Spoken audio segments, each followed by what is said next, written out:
G'day there guys, I would bring my chihuahuas back on for a guest appearance, but they're currently asleep right now, and I don't want to wake sleeping dogs, especially with my big loud booming voice. It's your main man Markee, and welcome back to another episode of r/AmITheA. Now if you love today's bloody good content, I want you to sit back, relax, chuck a prawn on the barbie, and get ready for some bloody good content. Thank you. Posted by user OKSky3988. Titled, Am I the a-hole for setting boundaries between my daughter and my ex-husband's partner? So my ex-husband Dan and I have a 10-year-old daughter, Emily. We divorced 8 years ago after Dan came out as gay, and he effectively left me for one of his friends from work, Jim. They didn't have an affair, but there were definitely feelings there before we separated. They now live together. I remarried 4 years ago to my husband, Nick. Dan and I share custody of Emily pretty much 50-50. One source of tension has been Emily's relationship with Jim. Dan, Nick, and I all come from very conservative Christian backgrounds, whereas Jim is from a very left-wing Jewish Italian family. Emily has always been something of a free spirit, and she and Jim get on like a house fire. She and Nick have a good relationship, but Nick is more of a typical stepfather. She respects Nick, but she is obsessed with Jim. She always wants to be doing what he's doing. She's developed a bad habit of walking around the house without shoes or socks because he does. She only eats her eggs hard-boiled because that's how he eats them. She always talks about how funny he is, and I had to put my foot down last year when she started calling Dan and Jim her dads, but didn't call Nick her dad. It all came to a head last month when she came home from a week at theirs and proudly showed us some of the Italian that Jim has been teaching her. It turns out that she asked him to teach her Yiddish and Italian. I asked her why, and she said that not only was it fun to have secret conversations with Jim, she was the only child who could carry it on. This really annoyed me because she isn't Jim's child, and she doesn't have an ancestral language to carry on. Our family only speaks English and always has. I always felt like this made her relationship with Nick even more unequal, as he doesn't have another language to teach her and bond with her over. I immediately phoned Dan and expressed that I felt Jim was stepping over the line and getting too involved. Dan got uncharacteristically angry at me. He said that if I had a problem with Emily being closer to Jim than Nick, then it was up to Nick to build up his relationship with Emily, not up to Jim to tear his down. I said that Nick couldn't do that, as he didn't get to just be the fun parent like Jim does, because Nick has to be the only father figure in our household, whereas Jim can just be Emily's friend. Dan told me that I was being ridiculous and accused me of being homophobic, which is ludicrous. He must have said something about it to Emily, as she stopped talking about Jim in our house, which I'm glad about, but she's very frosty with us. Nick has tried to get her involved in things they can do together, but she's not showing any interest.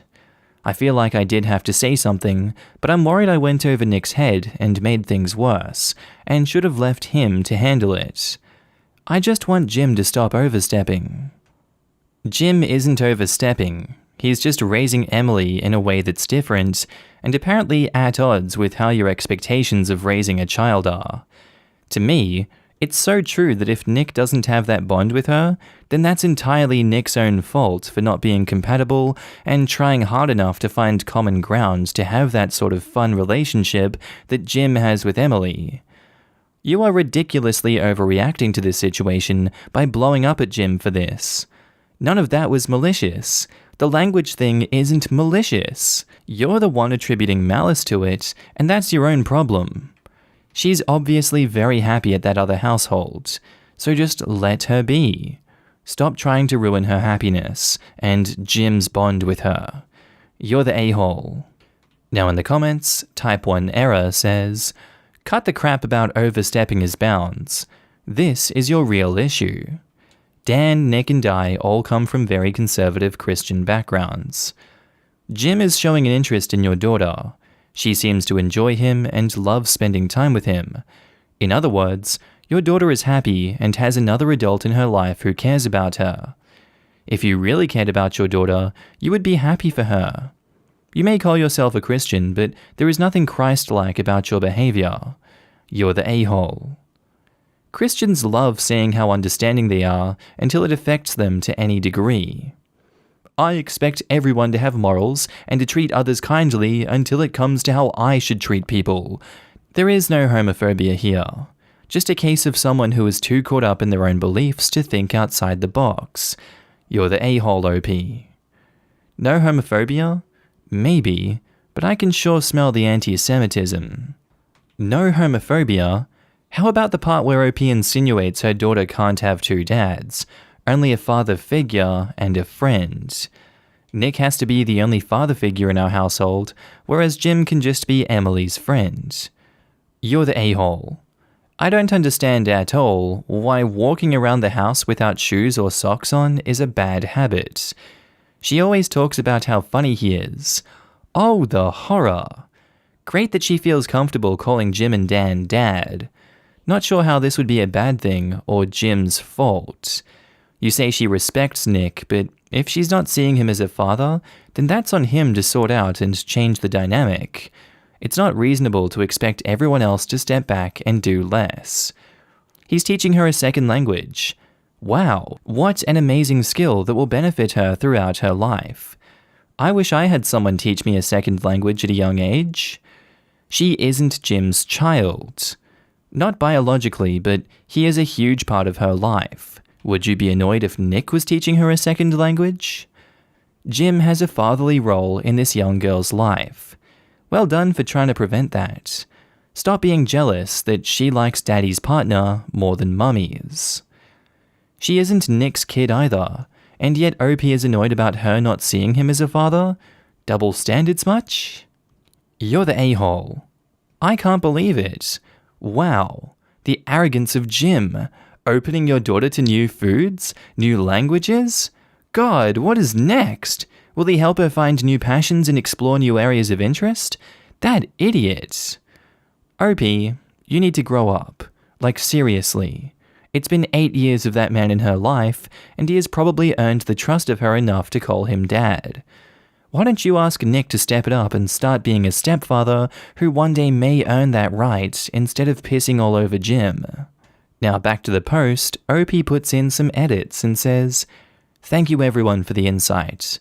I made it clear in the comments than my OP, but I left my very religious upbringing a little under 10 years ago.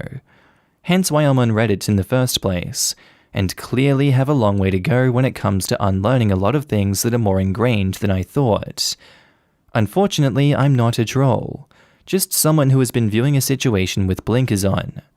I've read through all the comments, even the ones calling me evil and irredeemable, and will be taking a lot of your advice moving forwards. It won't happen overnight, but there's some sobering things to take on board. I'll give an update if the mods let me, as a few people have asked for that. And edit 2, we wear socks and slippers inside, not shoes. But it seems like this is apparently a much stranger rule than I thought, so I'm very open to swallowing my pride on that one."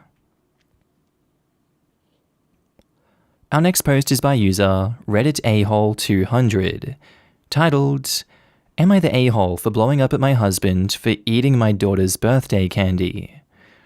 Newbie to Reddit, friend told me to post here. So my husband and I have a 12-year-old daughter and an 8-year-old son. My husband is the no parent.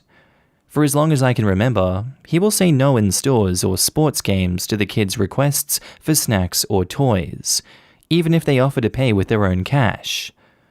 I don't undermine my husband when we're together, but when I have the kids alone, I do tend to say yes. Within reason, of course, and not to every single thing. 2 days ago was my daughter's birthday. It's her second birthday that we've been in lockdown, and I bought her 2 boxes of her favorite candy along with her gifts. My daughter ate some of the Swedish fish out of the first box and decided to save the rest on her dresser, where her brother is too short to reach, and assumed us, the parents, wouldn't take any.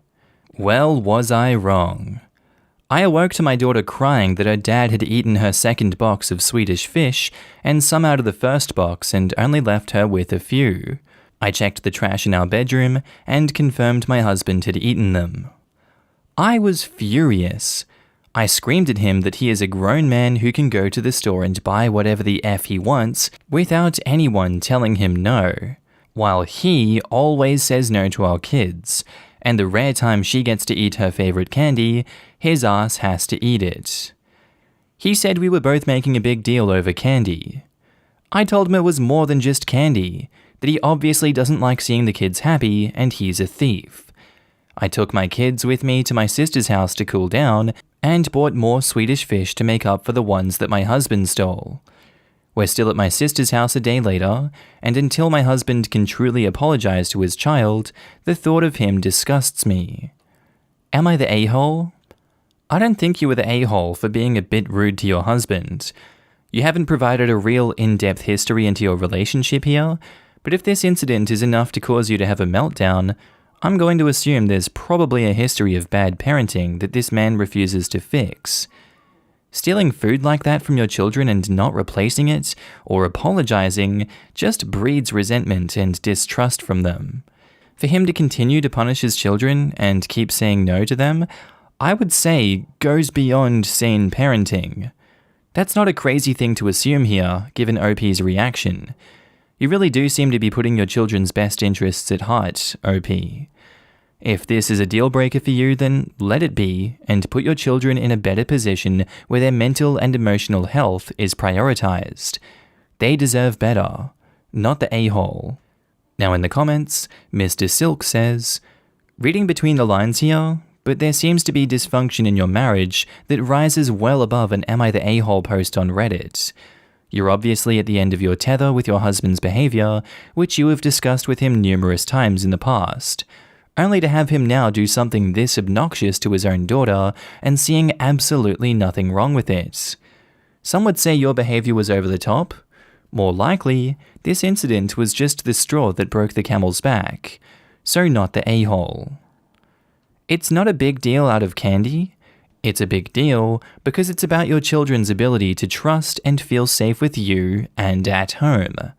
If you don't treat your child like a person and just take from them whenever you want, they won't feel safe with you. They will live with constant worry that things they value can be taken away. How are you going to teach them to respect others if you don't show them you respect them? Take what you want as long as you have the power to is a terrible lesson for them to pick up on. This is about so much more than candy. I agree. This sets a child up for a lifetime of dysfunction in relationships. It also happens often with food. Could set her up for an eating disorder.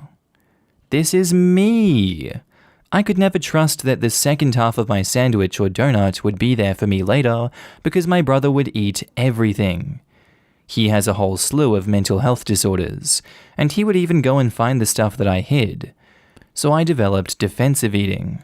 I only figured it out this past year with the help of a nutritionist, but it explains why I eat when I'm not hungry, even beyond normal boredom snacking. I have food FOMO, and I overeat food specifically because I do not believe I will get my fair share otherwise. If I don't eat it, it will be taken from me.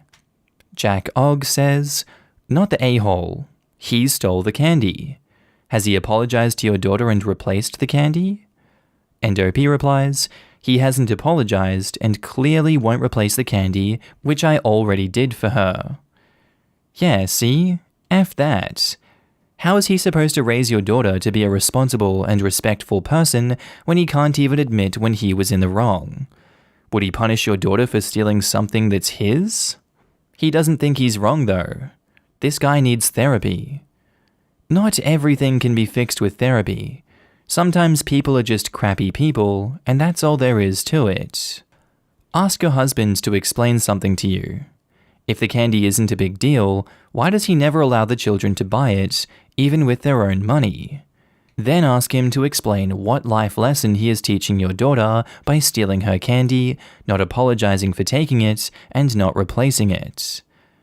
Do one even better, and take something important from him, and when he predictably throws a giant temper tantrum, act exactly as cavalier as he was about the candy. If he's still a bullying a-hole after that, OP, Dump him. Don't enable your kid's worst bully. Not the a-hole, by the way. And our next post is by user Am I the a-hole dressing up wife? Titled, Am I the a-hole for not dressing up with my wife? Hi all. My wife Sarah is a senior surgeon and works very long hours. We discovered very recently that she is pregnant. While we were both delighted, it didn't take long for us to decide that I would be the one to take time off to look after the baby, as she is by far the higher earner. I work in maintenance, so I'm still going to work.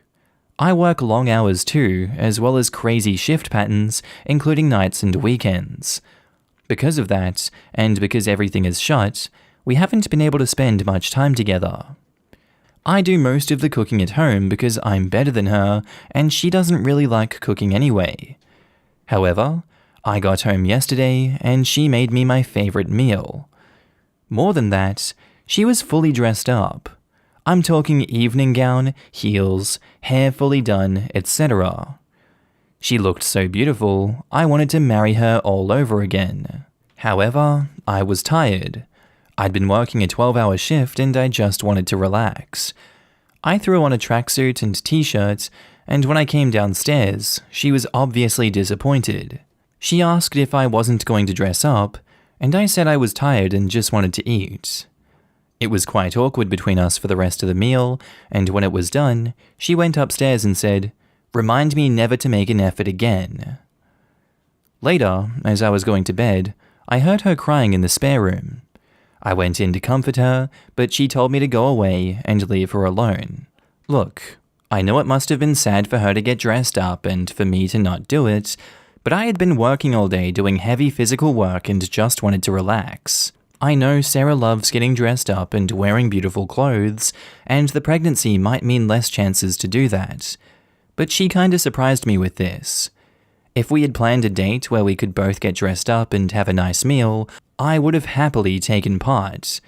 But I was tired and I didn't have the energy. Am I the a-hole? I think you are the a-hole for this one, unfortunately. I know it was a 12-hour shift and you were tired out of your mind, but sometimes you just have to do these things for the people you love and care about. You know your partner better than anyone else, so you should absolutely know that doing so would really upset her. I wouldn't say her making you your favorite meal and then dressing up so well that you want to marry her all over again is an immense pressure too hard for you to just go and get dressed up and come join her.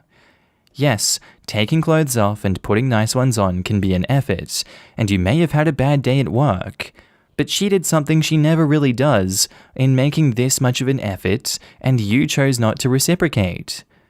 That's kinda mean, and I don't blame her for being upset and distancing herself from you for a bit.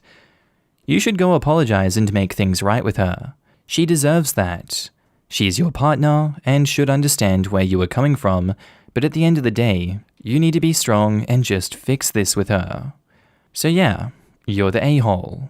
Now in the comments, Miyuki M says, "Sorry, you're the a-hole. You changed clothes anyway. It takes roughly the same energy to throw on some slacks and a nice shirt as it did to throw on a tracksuit and a t-shirt. After all the effort your wife went to, the few extra seconds it would take to button up a dress shirt wouldn't have killed you. Yeah, I agree. You changed clothes. Your argument holds no water here. If you're unhappy with your arrangements, it's better to speak openly of it." Oh boy, I agree 100% with this. Your wife went out of her way to do something nice. I know what it's like to be dog-tired after a long shift, but if I was in your shoes, I would have hopped in the shower and put a shirt on afterwards. It's 10 minutes of effort compared to the hour or more that your missus put in. You're the a-hole, mate. I'd apologize and take her out for a nice meal. Just don't wear your tracky bottoms again. You're the a-hole. I get that you worked a long shift, but it takes what, 3 minutes to take off your clothes and put new ones on? A button down and some slacks or something would have been enough to show the most basic amount of effort. Sounds like it's a good excuse for you to turn around and plan a nice date night for your wife now. I get why you didn't dress up, but you kinda need to learn to read the room. I'm not sure how you expected a tracksuit and t-shirt to go down when she was all dolled up and was trying to make an effort for the space of one meal since you haven't been able to spend much time together. How much extra time would it really have taken to throw on nice clothes instead of lazy ones? You're a dude. You didn't really have to do makeup or hair or anything. So I'm actually going with you're the a-hole for actively choosing to forego the minimum effort of a nice outfit instead of housewear. From her job, I'd say she's also tired and busy. But when your wife, whom you haven't been able to spend much time with, makes your favorite meal and dresses up, the very, very least you can do is throw on nice clothes for like the 45 minutes or however long it takes you to eat. Otherwise, you're going to end up how you did this time, with a wife who feels like she isn't important enough to you to choose nice pants instead of sweats for a dinner once in how long? And back to the post, OP puts in an edit and says, "Okay, so reading all these replies, it's obvious that I was in the wrong. I still think it would have been better if Sarah told me and we had planned something, but after Sarah went to such an effort, it was only fair to play along. This morning before Sarah went to work, we had a little talk. I told her that she looked beautiful yesterday and that I appreciate everything she did. I said I was sorry for not making an effort and said that as soon as we both get a day off, I'll cook her favorite meal and wear whatever she wants me to. I hugged her while she cried and told her I loved her. I think we'll be okay." Posted by user BaconPizza683673. Titled, "Would I be the a-hole if I didn't pay for my daughter's college tuition?" So I, 44 male, am divorced and have been for over 10 years now. My ex-wife and I have 2 children, one son Ben, who's 19, and one daughter Lauren, 17. My ex-wife and I split custody 50-50, and I paid child support on time every month, as well as ensured our children had everything that they needed for sports and other activities. At a young age, I started a college fund/early life starter fund for the kids, which they were aware of, and has grown to be a large amount throughout the years. Over the years, I've always had my children on my time, and tried to be present in their lives. Ben has always been happy to come to my home, have family time, tell me about his life, have a father-son role pretty much. Lauren, on the other hand, is the total opposite. She pulled away at a young age, and when she was old enough to decide for herself, she cut me out pretty much 100%. I spent years reaching out to her and trying to build some type of bridge with her, but nothing ever worked. She went to a few different therapists, and I can only hope that it helped in some other aspects of her life, but it certainly didn't help in a family role. Over the past few years, my son has become angry with his sister and calls her ridiculous. I told him not to mind that, and it's not her fault, but him leaving for college changed me on the whole thing. When he left, it felt like I lost my only child, and I gave up trying to have a relationship with Lauren. She never reached back out, and neither did I. It felt terrible at first, but it's much easier to deal with mentally for me. A few weeks ago, Lauren and her mother reached out to talk about her college tuition and where she has decided to go. They asked me if I wanted to go walk the school with them again, and I declined. I told them that I felt I was only being invited because my checkbook was needed. I informed my ex and Lauren that I will not be paying for college or any of her expenses after her 18th birthday, which is in June, and that I was going to use the money elsewhere. My ex blew up at me, my daughter didn't say anything, and when they told my son, he called to tell me that he thought I was right and Lauren was to blame. I wasn't a fan, they told him to begin with. However, now there's a rift between the 3 of them. Should I just let this whole thing go and pay for her education? Would I be the a-hole if I stuck to my decision? I think so, yeah, because as bad as being cut off by your daughter is, this wasn't done out of spite, it seems. She doesn't like you, and that's not coming from hate or any particular event. Yeah, it hurts to be cut off from your daughter like that, But you set up that account early to put your kids in an advantageous spot so they don't have to rely on student loans for their education. Why take that away now? You're just doing more harm than good. Her relationship with you shouldn't come with the strings attached of her entire college fund. At that point, you're just paying for a service, and that service being her attention. That's not an equal playing field, and I would bet that she would just resent you more for that. If you continue to withhold the money, then yeah, you're the a-hole. Now in the comments, info. Why did she cut you out of her life? Do you really not know? Is she really to blame for cutting you off? And OP replies, when my ex and I divorced, my ex stayed in our home where her friends and grandparents were close by. She's always told me that's why she never wants to visit. I can believe that from a 13 to 17-year-old, but when she was 8, I find it hard to believe. I'm sorry, but this story reeks of favoritism and hurt feelings. She's in therapy. Why? My guess is that she's upset that the two of you got divorced and she blames you. I obviously don't know this. I'm sorry, but kids don't just cut out their parents for some bogus reason like that. At some point, they are going to have a relationship with you.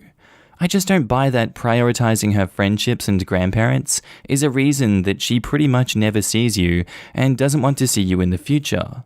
Nope.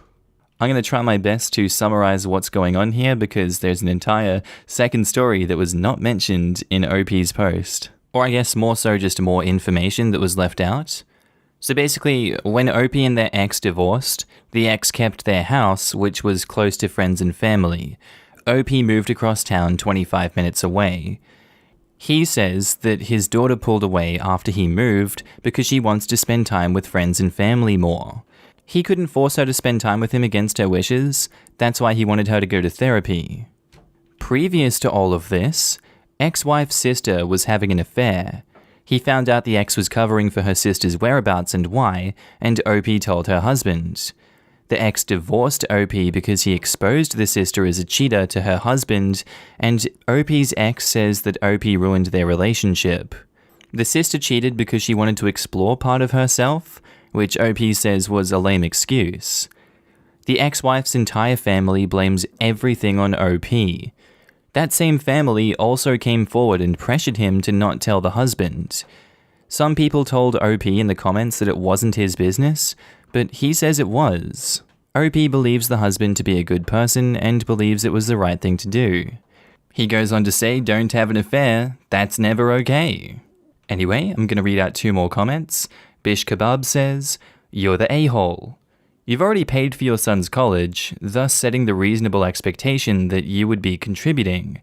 If your contribution is conditional, that should be communicated before it's revoked. You've had years to discuss this with your ex and daughter, but instead, you waited until they were actively looking at schools to tell them that you had withdrawn support. I'm also very confused about how your daughter withdrew and cut you off if you had 50-50 custody of your children. There's something going on with that relationship that doesn't make sense. And Vast Lecture says, not the a-hole. I do not understand Reddit's hive mind to spout that parents should accept their children's hurtful behavior, especially when they're old enough to know that their actions hurt. I also get why someone who goes no contact is entitled to someone to fund their lifestyle after no longer being a minor. Parents are human beings. They aren't infallible individuals with no feelings. Lauren is being incredibly selfish and extremely entitled to think that she should be funded for college by a person she has chosen to X a relationship with. OP is not a walking bank. You spent time reaching out and she's blocked at every turn. At some point, this adult, because college students are adults, has to recognize that there are consequences to your actions. I think Ben is completely right. Your ex-wife shouldn't be blowing up at you. She should have spent those previous years helping her daughter to therapy to understand this intense dislike. And I guess it could be a not the a-hole decision based on that entire cheating premise. Maybe because of everything that's happened, the daughter wasn't told the full story, and her family, on the ex's side, poisoned her mind a little bit, being like, oh no, he's a bad man, don't talk to him. He hurt your mother. That's why they're no longer together. Don't love the OP. He's just terrible. Your brother's brainwashed as well, can't you tell? Look, how could anyone like that guy? He moved away 25 minutes away. He obviously doesn't want to see you. There's so much going on outside of this story that it's hard to make a judgment on this one. But to end this, OP puts an update in the post and says, "Update. I want to thank everyone for their time and comments.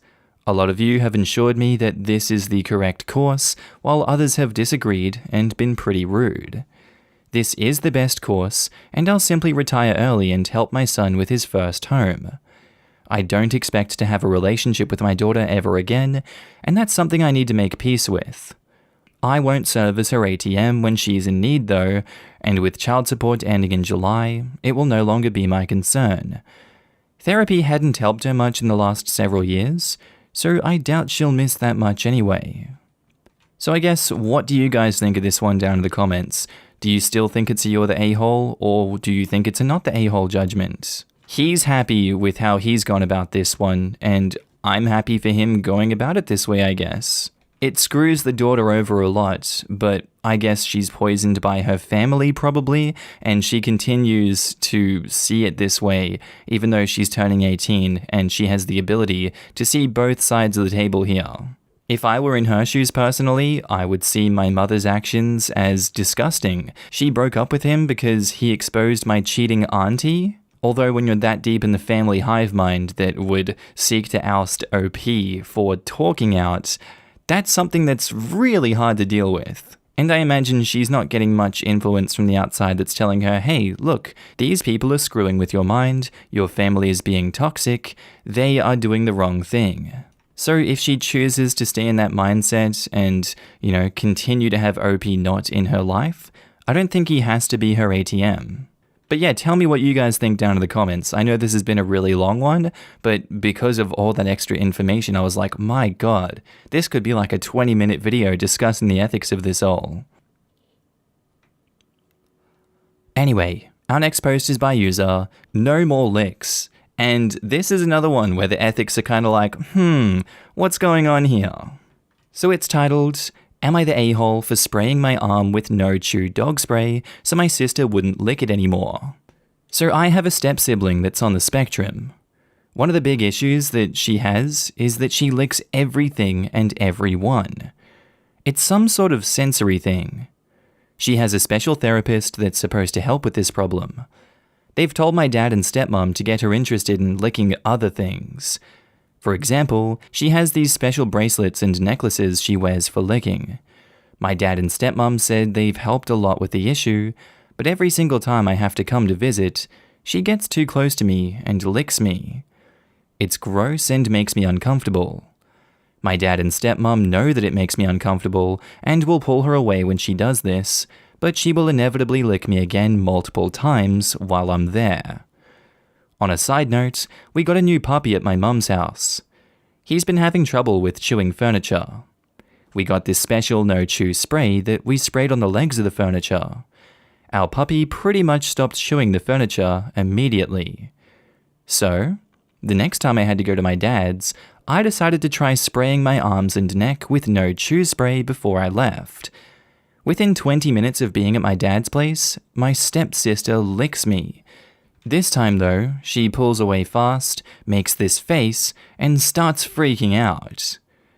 Anyway, my dad and stepmom got mad at me about it. They say what I did was mean and demeaning, but their stuff wasn't working at all and didn't make any difference when I was there. The spray did work though because she didn't try to lick me or get too much into my personal space again till days later. After she tried to lick me again, my dad said I better not use the spray again. I said if they got her to stop licking me, the spray wouldn't bother her. Then he said that he would take me straight back home if it happened again. I said that I just wouldn't come back over there anymore. I didn't talk to him or anyone else for the rest of the trip. Since I've gotten home, he called me a few times and I've ignored all the calls. I've listened to a few voicemails that he's left though. They're basically all saying the same thing, that this isn't how I'm supposed to treat family, and I need to make exceptions and be understanding of my stepsister. Honestly, I'm personally fine with what OP is doing here if the spray isn't toxic or harmful to the step-sibling.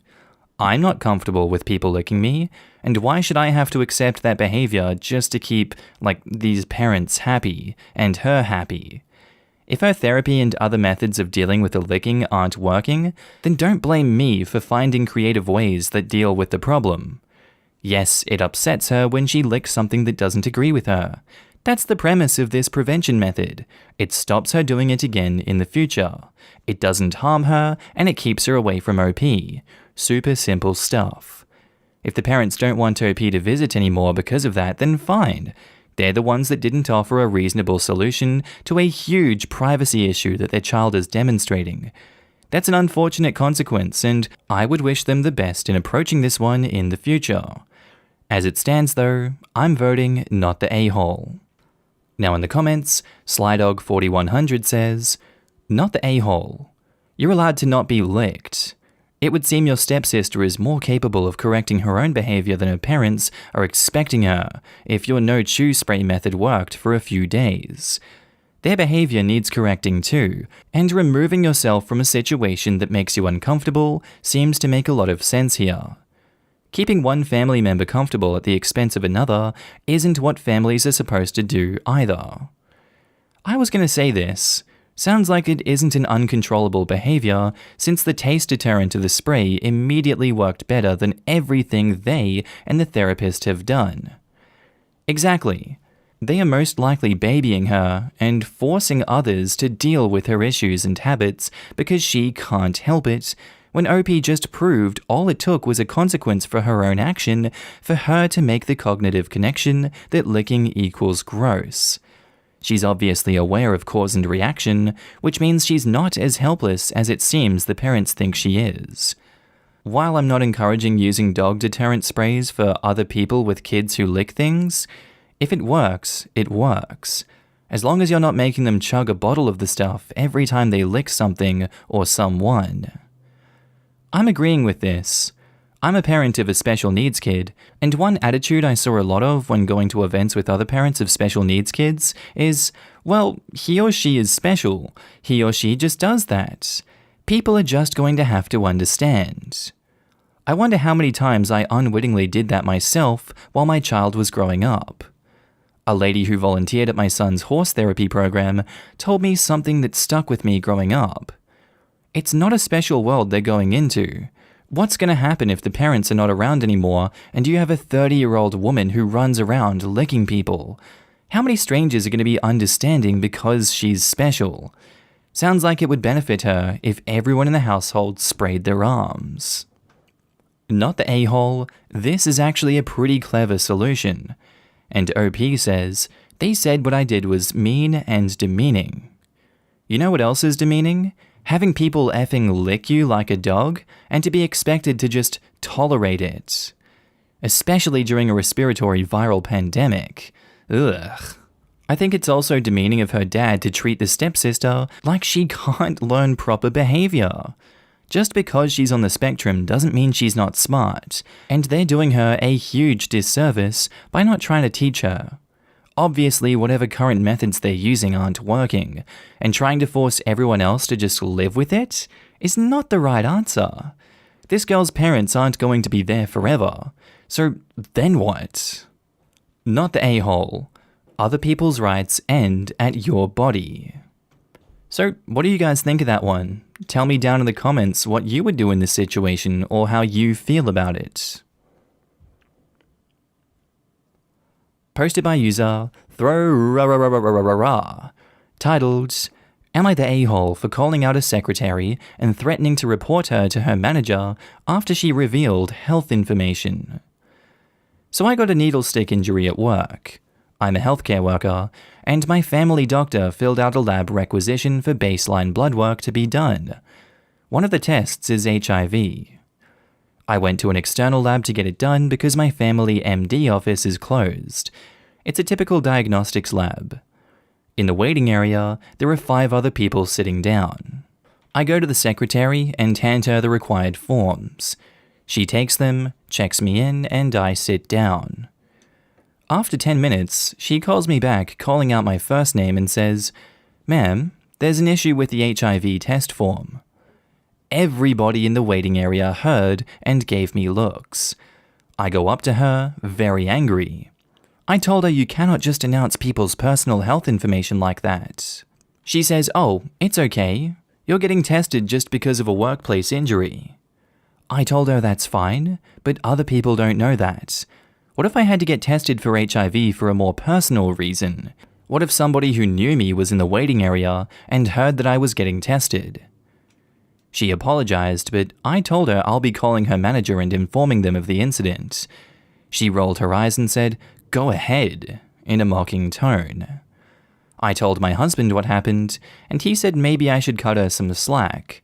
But I told him revealing personal health information is a huge violation. It's something that was drilled into me as a healthcare worker. I am appalled that the secretary was so blasé about it. I don't care if she gets reprimanded or loses her job. This is not something to mess around with. Am I the a-hole? I don't understand why your husband doesn't understand why this isn't a more serious issue. Why is he wanting to cut her some slack for this one?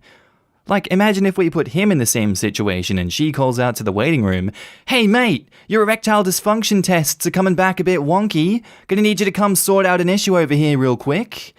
He wouldn't be too happy with that information being shared to high heaven either, now would he? Either he didn't really care for his own wife's day, or was just waiting for her to get over with it so he could move on with watching the footy or something.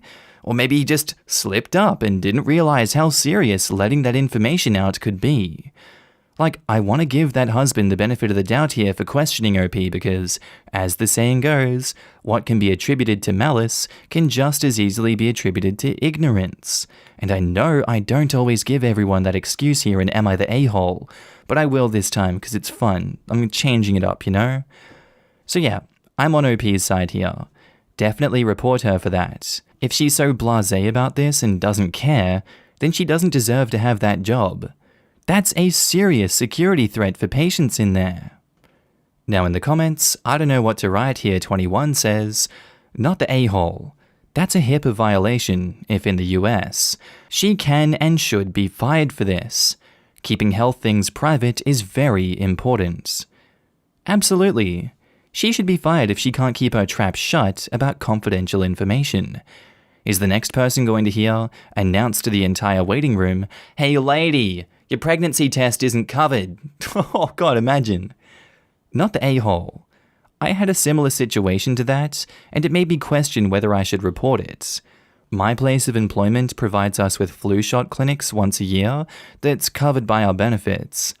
We have to fill out a form and there's some questions at the bottom about our health, including whether I'm pregnant and or breastfeeding. I had just returned from maternity leave, so I marked that yes, I was breastfeeding. It wasn't a separate bubble between pregnant versus breastfeeding. At the time, I was living in California, and there are rules about giving vaccines to people who are pregnant or breastfeeding because of certain additives or preservatives. So I'm just about to go get the needle in the arm, and the nurse exclaims that she can't give me the shot. I'm also surrounded by like a dozen co-workers also getting shots. What if I were very early pregnant? That seems problematic that she basically just told a bunch of my co-workers. Did she say that she couldn't give you the shot because you're pregnant? Either way, should have pulled you aside, I'm just curious. Well, she exclaimed loudly in a small/medium room without dividers or privacy curtains that she couldn't give me the shot because of my answer. We all had the same paperwork, so people could assume and deduce fairly easily since it was the only question on there that would have disqualified. JCatBat says, "Not the a-hole. I'm admin staff in a healthcare setting, and we know better than that. Don't just threaten. Actually call the manager, and if they don't do anything, escalate and escalate until someone does." And OP says, "It's weekend, so lab supervisor is gone. I'm on hold with the lab company customer services." So yeah, that's where I'm going to leave this one. OP is dealing with it. And would you guys deal with it in the same way? Keep in mind, everyone said that this didn't happen in the US. I know there's a lot of HIPAA stuff being thrown around. Maybe they don't have HIPAA laws wherever OP is coming from, but I don't think they specified which country it was. So definitely leave your thoughts down in the comments below. I'd love to know what you would do in this situation. Posted by user AggravatingEar9951. Titled, Am I the a-hole for not getting rid of my cat because my parents' new baby is allergic? I'm not going to get into it because it's a long story, but I only just started living with my parents in 2019 when I was 15. Before I moved in with my parents, I got a kitten because my foster parents thought that it would calm me down to have something to care for. I bonded quickly, and she helped me a lot with adjusting. So my parents helped me get the papers for her to be an emotional support animal and move in with me. Caring for my cat and having the routine of her care helps more than anything. My parents have had a baby since I've moved in, and they've just found out that the baby is allergic to cats, and not just a little bit. So now they want me to rehome or even take my cat to the shelter because she's a risk to the baby. I can't get rid of my cat. I hate to say this, but she's my baby, and I love her more than anyone. She has calmed me down from more panic attacks than I can count. I can't sleep without her next to me. She helps give me the confidence to deal with my new life. I can't just throw her away because now she's inconvenient. I can't picture a life without her. I make sure to only keep her in my room and don't let her into common areas, but it's not enough, and the baby is almost always sick. My therapist is involved and has said that they shouldn't be forcing me to give up my cat because it would be very bad for me. So they said it's my choice, but they tell me that it's my fault for keeping the cat and that I'm being selfish for wanting to keep the baby sick. Am I the a-hole? OP has offered the following explanation for why they think they might be the a-hole. The baby is less than a year old and can't take allergy medicine yet, if it would even work. So living with a cat means chronic illness. I'm going to take the easy way out and say no a-holes here because it's going to destroy you for losing your coping mechanism, and your therapist knows you better than we do, so perhaps their advice is better than my own speculation. But if it were truly a choice of life and death in this situation, 10 out of 10 times the cat has to go. The baby's life is more valuable than the cat's in my opinion, and subjecting the baby to chronic illness is cruel in and of itself. I could definitely jump on the you're the a-hole bandwagon going on, but this situation just sucks all around. It's not fair to have your coping mechanism taken away, and you have nowhere else to go unfortunately. So I'm just going to keep it at no a-holes here. Now in the comments, Glaxonflux says, your Autobot reason that you might be the a-hole should have been in the original post. Unfortunately, it's going to be easier and safer for you to find another coping mechanism. There has to be another pet that you can get or another option than it is for the baby to avoid an allergen that lives in the same house. Not only does living with their allergen cause them to be constantly sick with no medication to lessen the symptoms, the constant allergy attacks will mess with their immune system and possibly allow other illnesses in. It is very selfish to continue something that is physically hurting a defenseless child. You're the a-hole. And edit, I'm astonished at the amount of responses saying OP should rehome the baby or rehome the parents. I get that the Reddit hive mind believes the words, "it helps my mental health," are a magic get-out-of-jail-free card, but things aren't always that black and white. I also wonder if the therapist is actually informed how bad the allergic reaction is for the baby. I find it hard to believe a medical professional would tell the parents to continue to put the health of a baby in danger just so OP can keep a cat. You're calling OP an a-hole? Her parents abandoned her for 15 years of her life, and now they're making her get rid of the one thing that made life bearable for her? You know what? She should move out and get rid of her parents. Seeing that OP is 17, by now that would be better for her. OP, you are not the a-hole. At this point, it doesn't matter what anyone did or didn't do.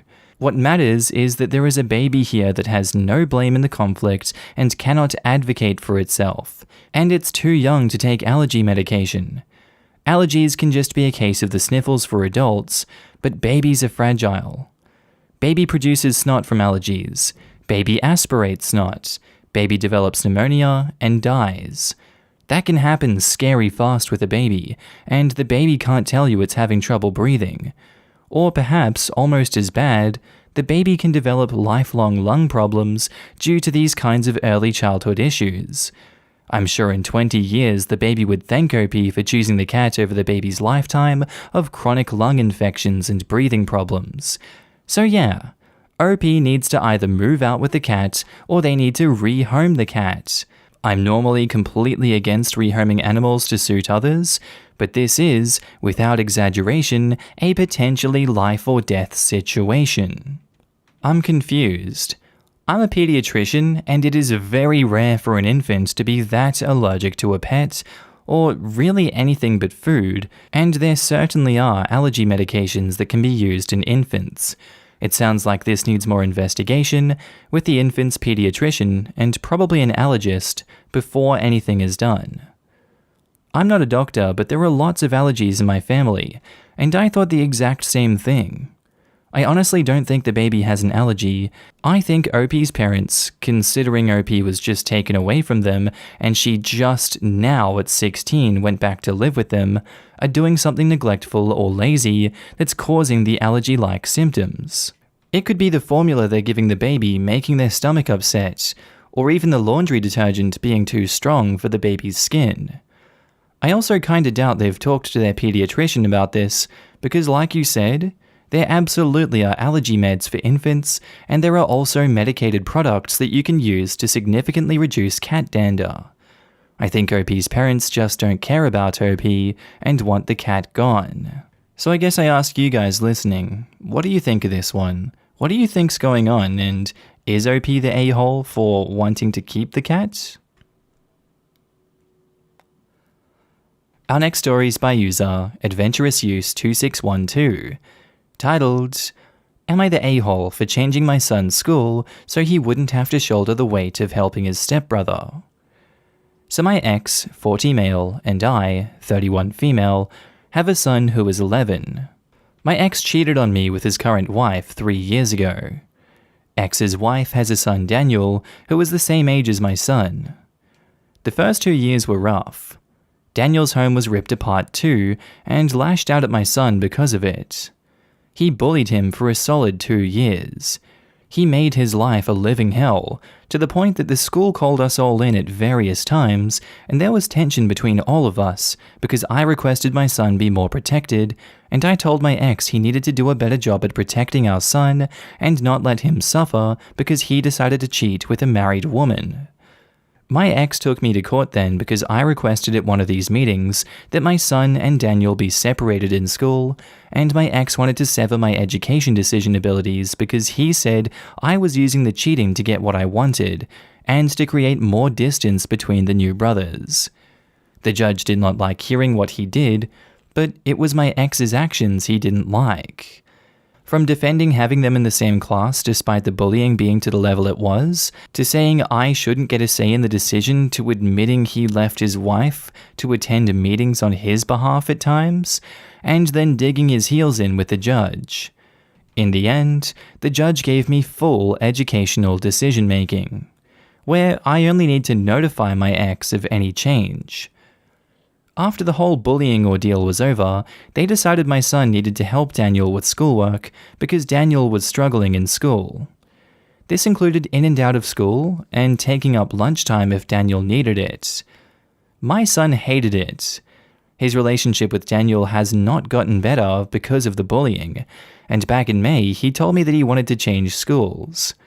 I weighed the options, and after talking to my ex about the pressure he put on our son despite everything that had happened, and him saying that they were brothers and our son would grow to appreciate being forced eventually, I decided to respect what my son wanted, and I moved him from that school to another one in the district, which was possible because of my address and slight changes in zoning in the last 2 years. X expressed unhappiness with it, but that was when I told him. And then our son didn't need to help Daniel as much. Until after Christmas, when both boys were doing school virtually, and they asked our son to help Daniel. And one time, in an exchange with his dad about it, our son said that he thought moving schools would stop him being forced to help Daniel. My ex went nuts and raged at me for moving him to stop him helping Daniel when Daniel is an innocent kid who doesn't deserve that. I told him our son was innocent too, and shouldn't have the pressure of 2 lots of homework and work on him, and they need to get Daniel an actual tutor since he's struggling so bad. He called me an a-hole and said that it was spite for his cheating and punishing a child. I see it as more doing what's best for my child, which is my priority. Do you think my ex is right? Am I the a-hole? If you were in your ex's shoes, you would have stopped Daniel's bullying the moment it started and punished him continuously until it stopped, because you seem to be the only sane adult in this family. Your ex, on the other hand, is a stupid manipulator who is enabling Daniel to continue to bully his own son because he doesn't care. It's obvious he doesn't care, he just wants to control. Look, even the judge realized what a nutcase your ex was in the court, and you know that's why you were given full control over educational decisions for your child. Daniel is neither you nor your son's responsibility, and maybe I'd have some empathy for him if he wasn't such a spiteful and nasty little creature, but because of that, I could care less about his struggles. Daniel doesn't deserve your son's help, nor should your son be forced and bullied into it by your ex because they're too cheap and nasty to hire a proper tutor. This would all be doing so much damage to your son right now to be put through this, and I feel so bad for him, honestly. Not the a-hole, keep protecting your son. Now in the comments, The Final Frontier says, not the a-hole. I think you need to consider filing for full custody. Your ex is being abusive to your son. This needs to happen right away. Your ex doesn't care about your son. Honestly, the ex doesn't care about either kid. The bullying is awful and shouldn't be happening, but it is happening because Daniel is suffering a lot of strain and emotion from this situation too. Why on earth is the ex forcing these 2 kids to spend so much time together? In the same school, even in the same classroom. Now the ex is trying to force them together again under the guise of tutoring? If either the ex or his wife gave a crap about either of these kids, they would hire a real tutor for Daniel and give the kids all the space they need to adjust. Furthermore, setting OP's son up as the tutor is just going to make Daniel feel even worse, because now the kid who Daniel sees as an opponent is being held up as the smart one too. Stop pitting these kids against each other, ex. Not the a-hole. In no world is an 11-year-old going to be forced to help his abuser. Exactly. This will eventually cause a lot of mental stress to the kid, and I can't imagine how bad it would be for him. OP is right to protect her child.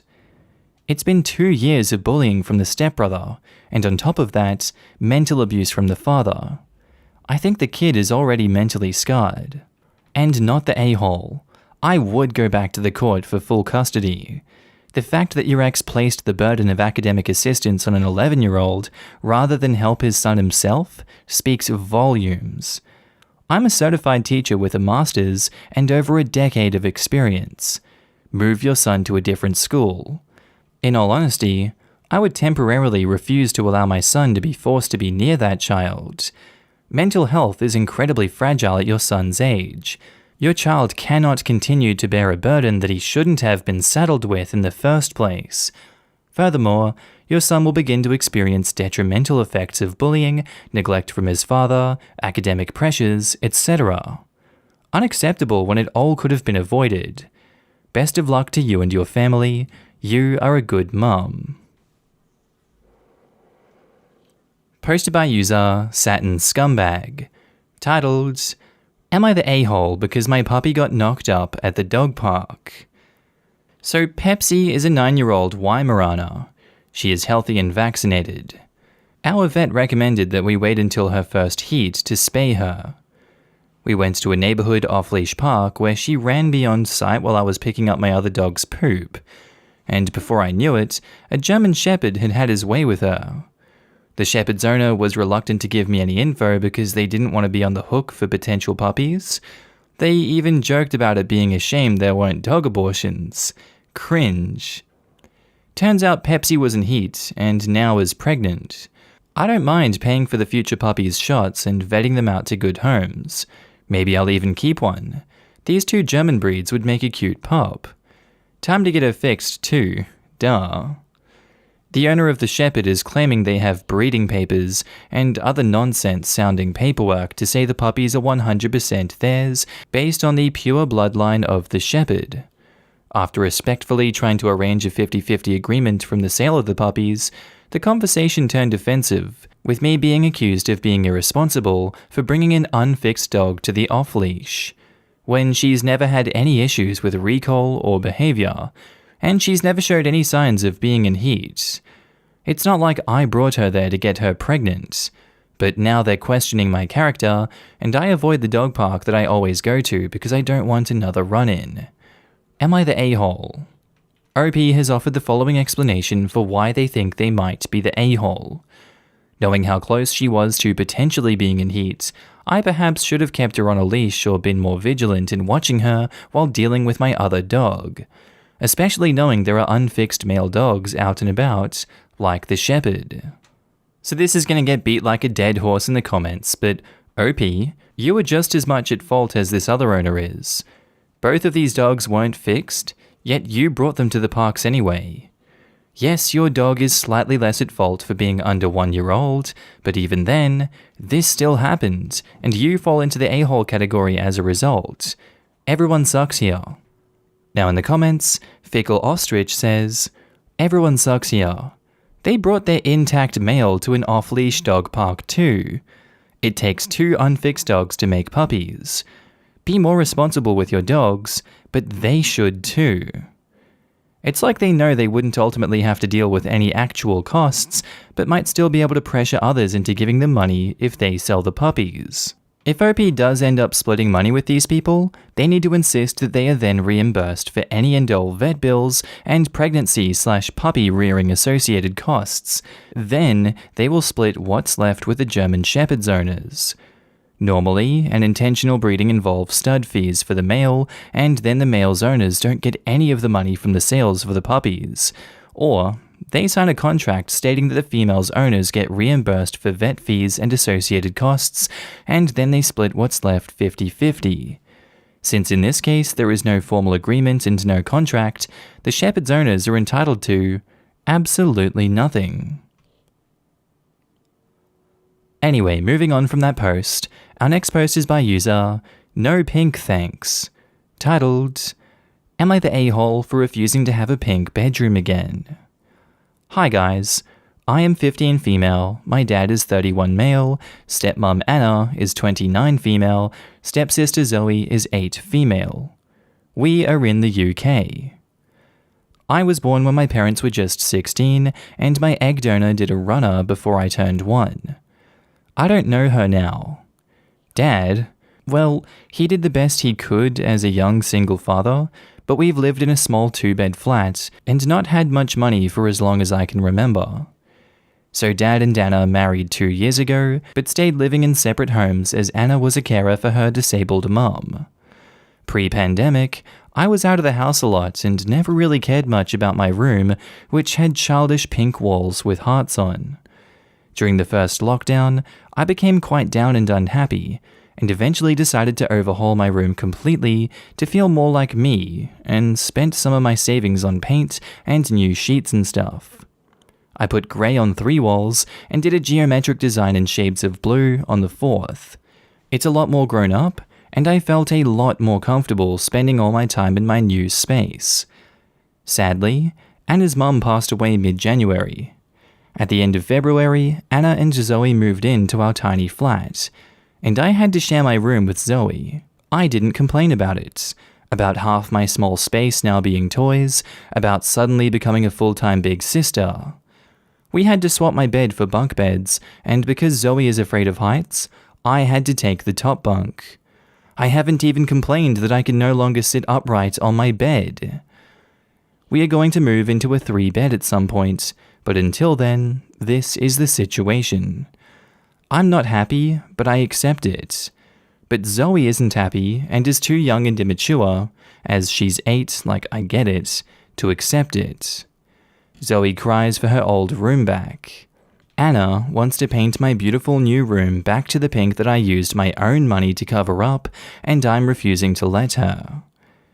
Dad says he'll pay to paint my room the same in the new house when we move.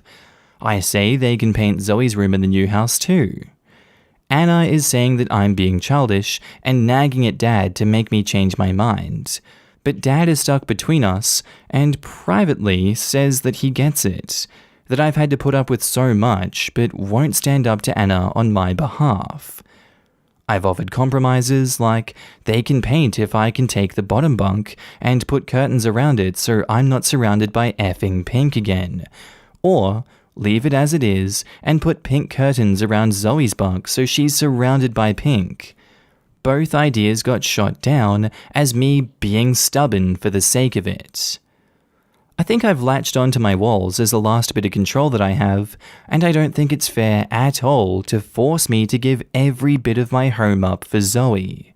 They didn't actually have to move in yet, and could have waited until we had the bigger house to merge our families. Basically, I think Anna is being an a-hole for having zero consideration for the fact that she and Zoe have invaded my life, home, and room, and that I've put up with all of it except for this. All my friends are on my side, but I know they're biased. You for sure need to stand your ground and keep digging your feet in for this one.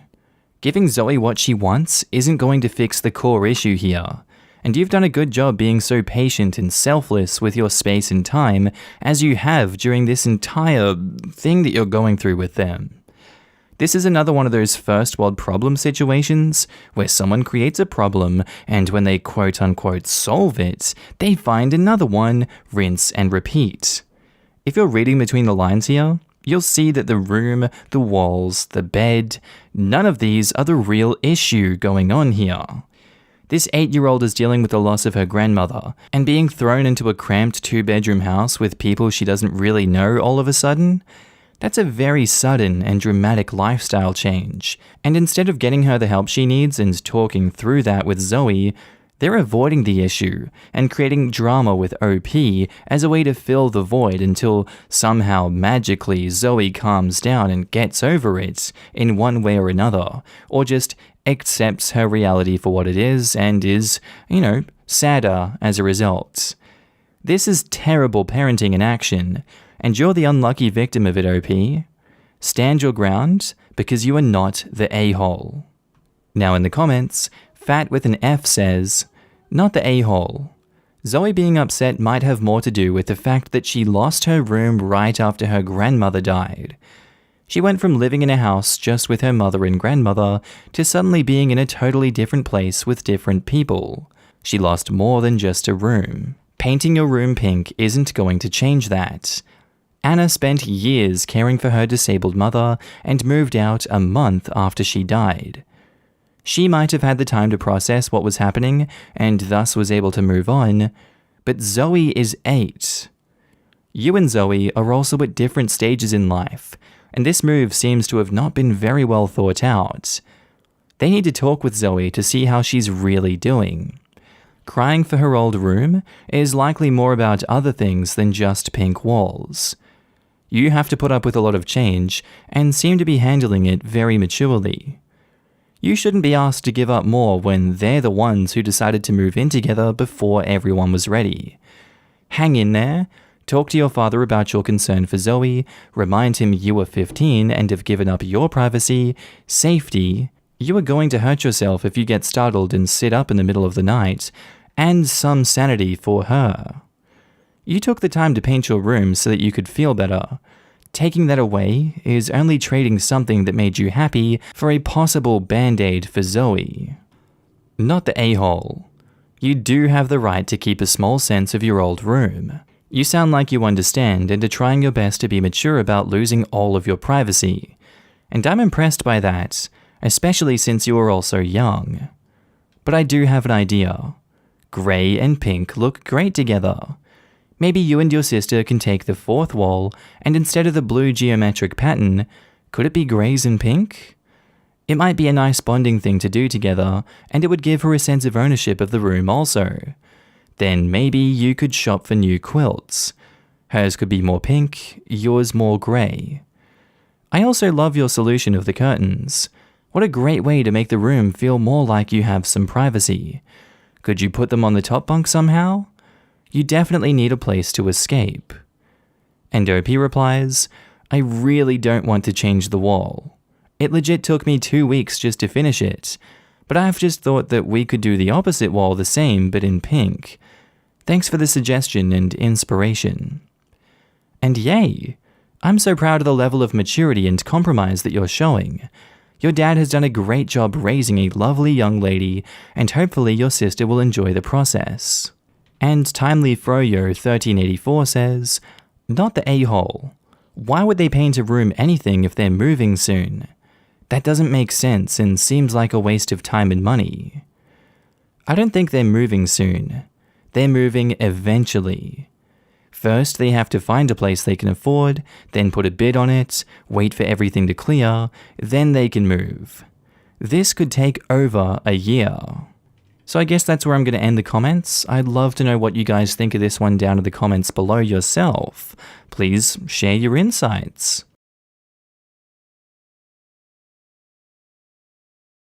Posted by user Daughter Dropout THR. Titled, Am I the a-hole for supporting my daughter's decision to drop out of college after she got engaged? So my daughter, 22 female, recently announced her engagement to her boyfriend, 26 male, of 3 years. Not long after that, she called my wife and I to tell us she's dropping out of college. She basically told us that she wasn't too happy with her major, which to be honest, I can believe. She never came across as very enthusiastic about her studies like my other daughter, 25 female, was. Her new fiancé comes from quite a well-to-do family. His dad basically owns a semi-regional chain of DIY stores, and he's worked in various management positions since he's graduated and is in line to inherit the company. My daughter and Tim have decided that since basically he has 100% job security and she wasn't too happy doing what she was doing, that it would be better for her to drop out and either get a position at the company or just stay at home. They haven't decided yet. I am fine with this.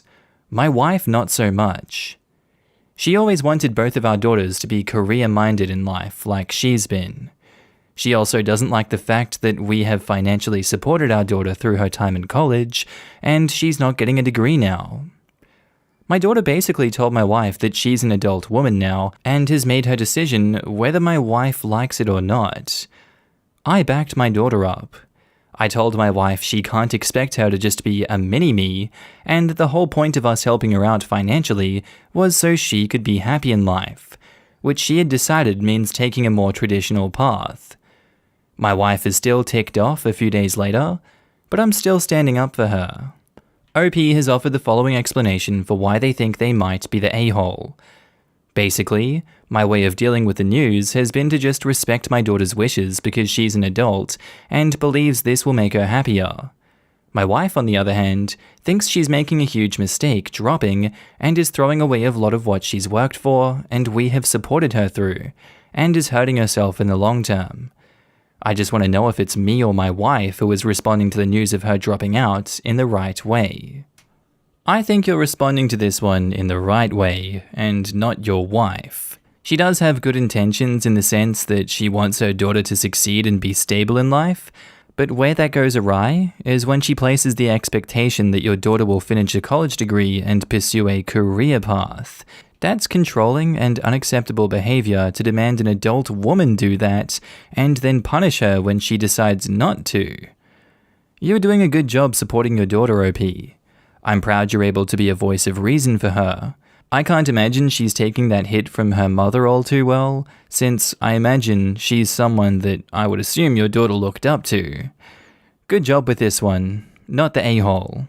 Now in the comments, Ashes B77 says, no a-holes here.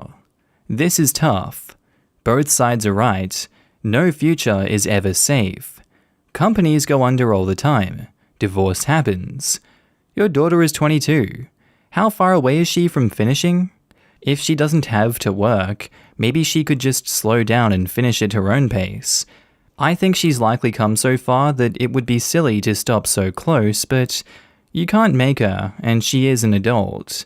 You aren't wrong either to not let this be a blow-up, because ultimately, you can't undo her decision. I agree with this.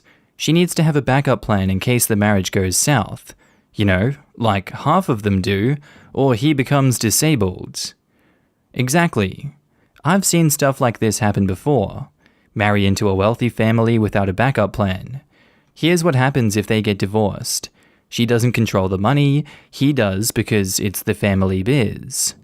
Guess who has money for expensive lawyers and can bury the other side in court cases, leaving them with nothing? No a-holes here. You're right that it's your daughter's decision. Neither you or your wife are a-holes based on your opinions. However, I think that your way of looking at things is short-sighted, because marriages end and even great businesses can go belly up. Then what? She'll be unemployed and without a degree. Granted that she can always get some job, but probably not a job where she can support a lifestyle she'll become accustomed to. Just something for you guys to consider. I think it would be better for OP to frame it as, what if you decide that you want to work down the line, rather than framing it as an issue of divorce and business failing. Or, since she's thinking about getting a job at the business, what does she have in mind?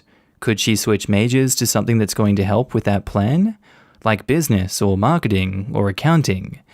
Even if they'll give her a job just based on who she married, she'll have a better job of having it be fulfilling long-term if she gives it some thought and gets some skills.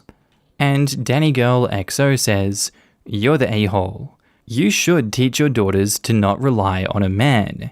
She should be able to support herself and be independent. What if they divorce in the future and she has nothing? No job history, no degree?" And OP replies, "This isn't something I'm too worried about. Even if the marriage does go south, she gets half his stuff and probably alimony. And from what I can tell, she has a great relationship with this young man. I'd say the odds of it working out are looking good." Look at actual alimony rulings recently. They're not that high or common. They usually have an end date, like a few years. And half of what? His dad currently has a lot. Is the house going to be in the husband's name or the parents' name? Are they even going to have a house? And if you think a well-to-do family won't make her sign a prenup, you are sadly mistaken. And now on to the update. Just wanted to give a quick update. I had to think about what some of you commented about her not having a backup plan. I decided maybe it would be best to let my wife have a sit down with my daughter and her fiancé to explain her concerns. Don't worry, it was over Zoom. After discussing it the day after I made my original post, the following agreements were made. 1. Her fiancé has some shares in the company that his dad gifted him after he graduated. He will give 30% of these shares to her. 2. He will get life insurance, and my daughter will obviously be the beneficiary along with any kids they have. 3. He will give my daughter a job in the company so that she can at least have some work experience and transferable skills. She has promised to work for at least 5 years or until the birth of her first kid, whatever comes sooner. After that, it's her call. And 4, like many of you suspected in the comments, his dad does want him to get a prenup. He's agreed that my daughter will get the savings account and be allowed to keep her aforementioned shares from point 1. This young man was surprisingly cool and understanding of my wife's worries, and I'm even more confident in him than I was before. My wife is still disappointed she's not pursuing a career, but she has some peace of mind now and gives my daughter her support. I admit that I was guilty of making this worse by not communicating with my wife enough and being overly dismissive of her concerns. I'm glad that I posted it here. And in the comments, Obitadicta says, "Glad that you had some sober second thoughts on this one. Make sure your daughter has her own independent lawyer to represent her in the prenup discussions. as well as taking care of her credit score, and to add a clause that voids the prenup after a given amount of years and/or he cheats. But to be honest, it is still not enough. If the company goes bankrupt, she will have nothing. Neither of them will have anything. Just because she has work experience won't mean that she'll be able to get a job. Many places of employment have strict rules when it comes to hiring. If you don't have a degree, they can't hire you. So a job gotten through nepotism won't help her much in the case of divorce, bankruptcy, and death. She will only be able to provide for her children through a minimum wage job in those cases. My mom was in a similar situation. She worked for the family business until she had a kid. My dad had his own business that supported us. Then the business got bad after 9/11. My parents got divorced, her mom died, and her dad refused to support us. I am determined now to never make those same mistakes. It pains me to see you misguidedly support your daughter's idiotic life plans. If your daughter didn't like her degree, she can try another or go to college. College can actually lead to well-paying careers. Even university graduates go back and do college diplomas to enhance their career. If she was a son, would you say this was a good idea? Similar story, and the short version is my parents insisted their daughter have an education so they could support themselves if they had to or wanted to. All of us girls have had successful careers and also been stay-at-home mums for a while. But having the education is what kept us, or allowed us to return to, in the game. My dad said, if anything happens, husband dies or just takes off, at least you can still provide for your family. If this sub has taught anything to me, it's that women should never solely rely on a partner to provide. OP, seriously, just make your daughter subscribe to this forum for a month. Hopefully that will cure her. Our next post is by user Trash4230, titled, Am I the a-hole for making my father kick out my sister-in-law and brother? So I, 30 female, am currently in a leading position of a restaurant franchise started by me and my father.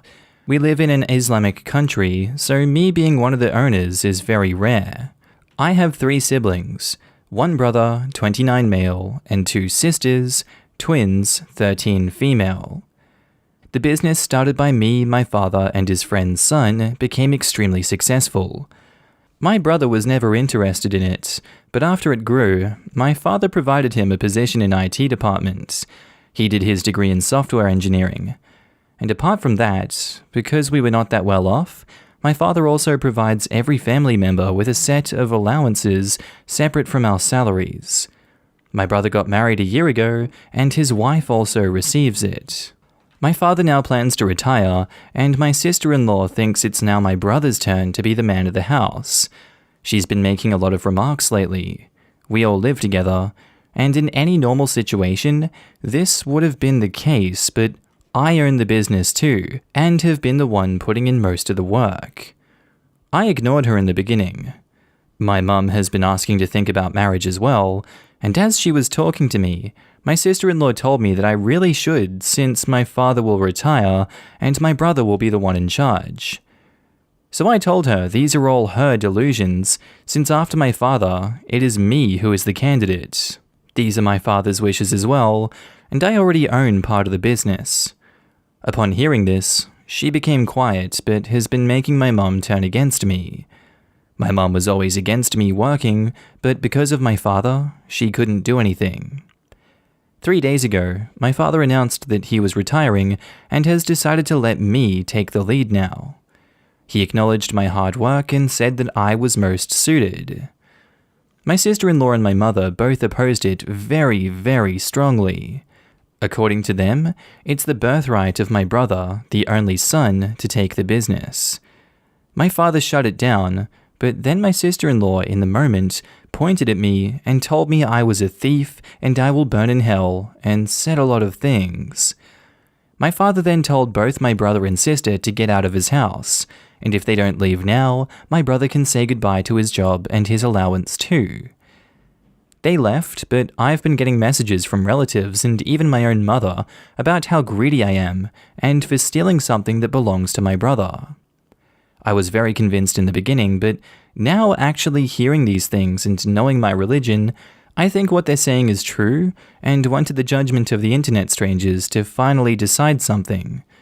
So Reddit, am I the a-hole? We love a family perpetuating misogyny in this day and age. Isn't that just wonderful? Yeah, OP can't run the business because, she was born female and the brother deserves it and is entitled to it because he was born male. Very sound logic and very reasonable argument put up between those two women. I'm sure they're great at parties. And I'm honestly shocked the father didn't shut this down further. I'm not blaming him for it, like obviously he was avoiding the drama for as long as he could. I get that. But now, this has snowballed into this sister-in-law being thrown into a fit of rage and condemning OP for not stepping down for the business that she has a large chunk of stock in and built up how long ago, for how long now? What kind of delusional whack job psycho just gets to go off like that and not have any repercussions for doing so? Seriously, cut her off that allowance ASAP if you can, OP. Like, convince your father to cut that crap out, cut her allowance off. And absolutely cut contact with that disgusting filth that excuses itself as a person. Why do these systems of oppression still continue into this day and age? I don't know the answer. Not the a-hole, shame on them. Now in the comments, Mrs. Schmenkman says, not the a-hole. The attitudes of the people against you are sexist and ridiculous.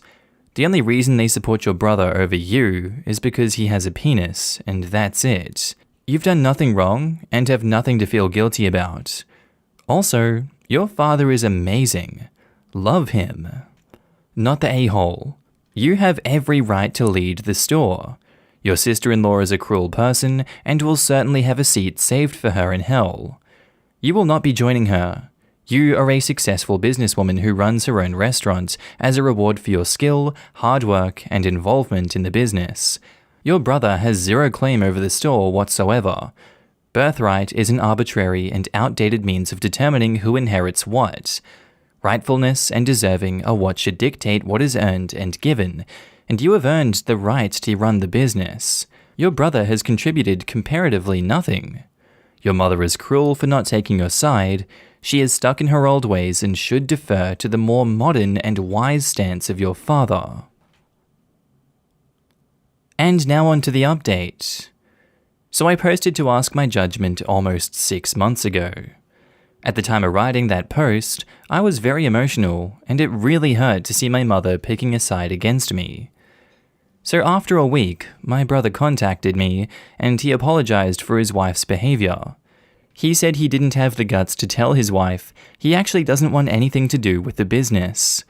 He said that he was always content with what he had and knew from the start that it should be me.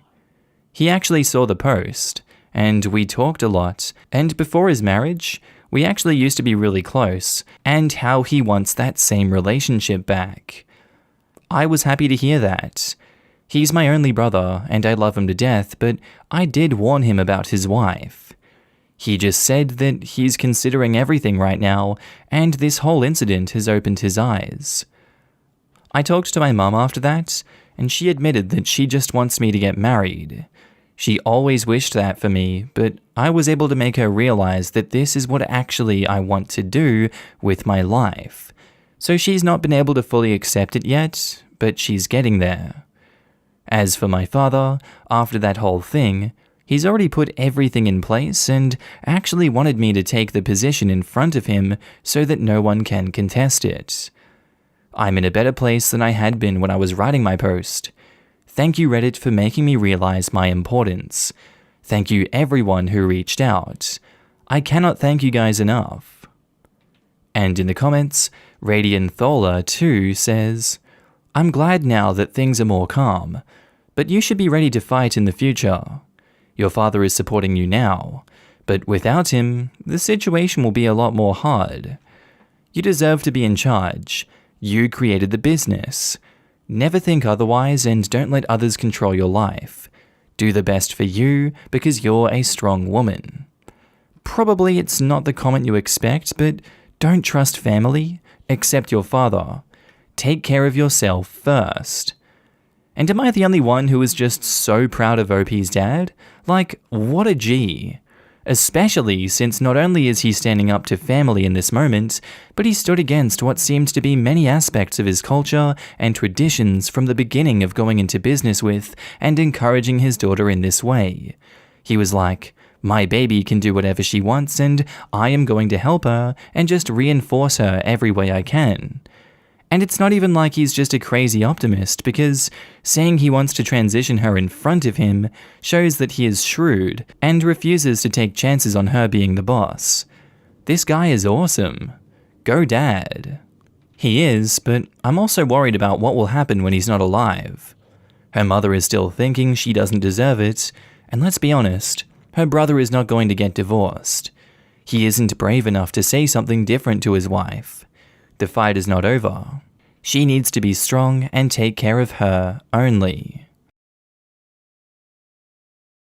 Posted by user Moving On 4, titled, Am I the a-hole for making my late wife's daughter move out so I can date in peace?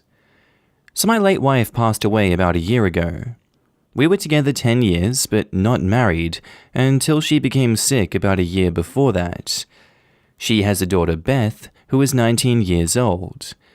Beth is taking college classes, but they're 100% online, so she stayed at home, which is my house. I owned this before my wife moved in, so it was never technically shared. I have wanted to be supportive of Beth, but don't want her here indefinitely, or until she's done with college.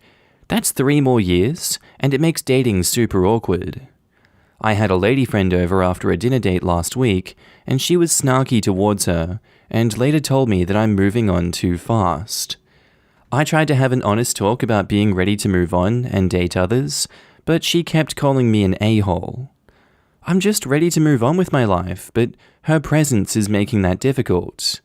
I told her I want her to move out at the end of this next semester, which would be the end of May, so 5 full months to find a place. She flipped out and told me I'm abandoning her to get laid. This isn't really the case. I just want to move on to my life and don't want to live with a 19-year-old any longer. She's still mad at me and is making living in my own home awkward. But she claims she can't afford to go anywhere else. Edit. I did not raise or adopt Beth. My wife was very clear that she was not looking for a replacement father for her. Beth never lived with me until 2 years ago, when she was almost 18, when her mum moved in with me due to her being sick and needing more attention. I never played a fatherly role in her life. Before moving in, she and her mother moved every few years for a while. Beth didn't move in till her senior year of high school because her mum needed my help. Obviously couldn't move the mum in without the daughter. Before giving her notice to leave, I tried to have a talk about ground rules for staying here, mostly including being polite to any guests of mine. She then went off on me for moving on with my life. That is when I made my decision. It wasn't exactly your traditional marriage. Before getting sick, my late wife never wanted to get married because her parents had such a nasty one, and her parents have been divorced a combined 4 times. I'm not religious, so never felt a need to get married either. When she got sick, we realized her insurance was terrible, while mine through work is much better. So it was a practical decision to get married so she could be added to mine. Even then, she affirmed I wasn't responsible for Beth. I'm not just trying to get laid like many have said. I'm moving on and trying to have a normal adult relationship. So I had a good argument supporting a not the a-hole judgment from the comments, and while I agree with elements of it, I guess, I read another comment down here and I thought to myself, maybe I bit the red pill a bit too hard. So I'm going back to a you're the a-hole judgment for this one, because if I was looking to date someone later on in life, if they told me they kicked out their deceased partner of 10 years child, who is 19 years old, because they're trying to date, I would see that as a massive red flag, and I would distance myself from that person. It's all fine and dandy that we can get into the nitty-gritty details of it, just like the wife assuring him that you are not the father, Jerry. But I cringe at the thought of trying to explain that and be like, whoa, I'm not crazy on a first, second, or third date with someone at that age. Because normally, in the dating world, you would ideally want to find a partner with empathy, compassion, and resilience. By doing this, you're demonstrating to those partners that you don't have those qualities. Like, I would go everyone sucks here if it were different, but it seems the 19-year-old's actions are as a result of grief and loss, and they need your help now more than ever in these last 10 years. Even if you don't have to legally, I think morally, society would come down on you like a brick wall for abandoning her. I still felt like a child at 19, and I can't imagine how lost and helpless she must feel without a parent. It doesn't sound like her father's in the picture, or else she would have just moved in with him or other family. So I guess I have to go you're the a-hole. And you can see by his final response, he says, after this blew up overnight, even though the top comment says you're the a-hole, it seems everyone who actually read all the details has affirmed my view. I feel much better about my decision. Thank you, everybody. So I guess take from that what you will, but he's going to do it anyway, and now he doesn't feel bad about it. Now in the comments, Babaluski says, you're the a-hole. Wow, this is every dying parent's nightmare. Edit, OP's belated edit isn't changing anything about this you're the a-hole vote. And final response, I've read all of your self-serving edits and your responses. I have also conveniently noticed the lack of response when it comes to questions about your wife's wishes on the matter or promises that were made before her death. Wanting to find companionship does not make you the a-hole, but the way you're going about it does. The girl is grieving. There's a pandemic. It's the holidays. Instead of just being alone, you have made her alone and unwanted. You're the a-hole. Reddit DK2 says, not the a-hole. If I'm reading this correctly, you and Beth's mother were involved for years, but did not marry or live together until she became ill. You were not a pivotal figure in Beth's life. You don't consider her a daughter, and you don't believe she considers you a father figure. When your deceased wife got ill, you and she married, in part so you could support her. She and Beth moved into your home that you already owned. About a year later, your wife passed away. Beth was almost 18 at the time. After your wife passed away, and Beth started living with you for the next year, you are now ready to date again, and it's been a year, and Beth resents this. You do not want Beth to continue to live with you. You supported your wife when she needed you, you helped Beth for over a year. You have done more than could have been reasonably asked. And Burnt Cucumber XYZ says, you're the a-hole. It doesn't sound like you're being sensitive to the fact that she lost her mother. You don't have to let her live with you, but you've also known her since she was 9, so I'm surprised she's not like a daughter to you. It's unfair for her to make you feel uncomfortable in your house, but she's relatively young and is probably hurt that you would move on quicker than her. Yeah, something's not right here. He was with the girl's mum for 10 whole years, but he never got close to her daughter. They only moved in together because of the illness, and now he's moving on less than a year later and kicking his late partner's kid out while she's in school full-time, grieving the death of her mum in the middle of a pandemic. What kind of relationship was this in the first place? I'm thinking OP is the a-hole for a lot more than just what we're reading here. From OP's edits and comments, it shows that the bio dad has drug issues, and it was the mum's decision for OP not to get involved. Honestly, continually introducing new father figures into your daughter's life can be harmful. She was probably afraid of this and decided to raise her daughter on her own. OP is not the a-hole, he is not related by blood, never raised her, has no authority over her, gave her 6 months' notice after attempting to set boundaries. If he did more, he'd be setting himself on fire to keep her warm without having any obligation, moral or legal, to do so. And now on to the update. My post got a lot of attention, and there have been some developments, so I thought people might be interested. I accept some blame in the situation, but there were also a lot of details that I didn't have room for. Since this post, Beth and I have had some long conversations about the near future. Beth was mad for a couple days, but yesterday came to talk to me and told me she realizes I've done a lot for her and wanted to thank me, but also acknowledged it's probably best for both of us to move on. She also recognized I have a right to move on at my own pace and apologized for lashing out at me. One of her best friends is looking to get her own place as well, so they'll be looking into getting an apartment together either by this summer or sooner. While we are not religious, as a holiday gift to her, I told her I'll pay her entire security deposit when she finds her place. Not entirely sure if we will keep in touch much after she moves out, but I'm glad we've come to an agreement that will allow both of us to move on without resentment towards each other. I thought some people might be interested due to the passionate responses I got. Now in the comments, Canadian Manhattan says, "That's great that things ended amicably. To be honest, it sounds like she'd be better off not living with you as well, and she probably came to the same conclusion. Change is difficult, especially when she's going out on her own for the first time, during a pandemic no less. Even if you never had a parental relationship with her, you should keep in touch for a bit out of respect for your late wife.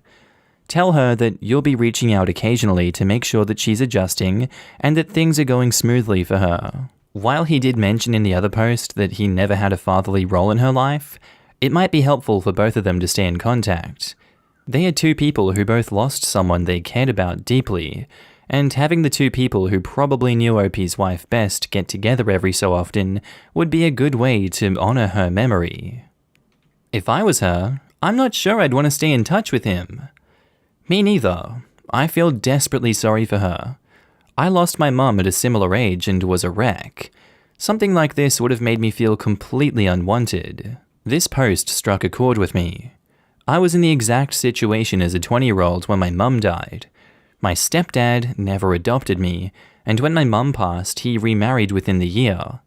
Was it weird? Absolutely. But I'm happy for him and his new family, and he's happy that I'm in a good place too. We don't keep in touch that much. We text mostly and look each other up when we're in the same town, but we were important to each other in ways that his new family and my spouse and in-laws don't really understand. It's a different kind of family, but there's still a lot of love and respect. He'd absolutely help me out if I needed it, and he knows I would help him too. I wish you and your wife's daughter both the best.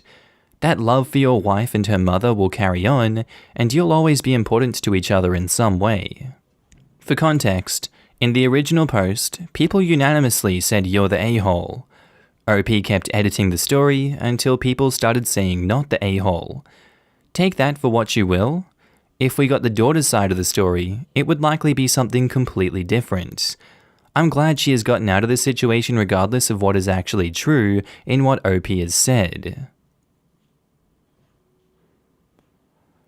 And our next post is by user AmITheA, titled, "Am I the a-hole for answering a question truthfully after being pushed to answer?" This happened 2 days ago.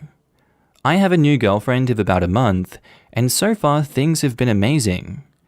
Our only real point of contention is our religious beliefs, but this is solved by simply never discussing it.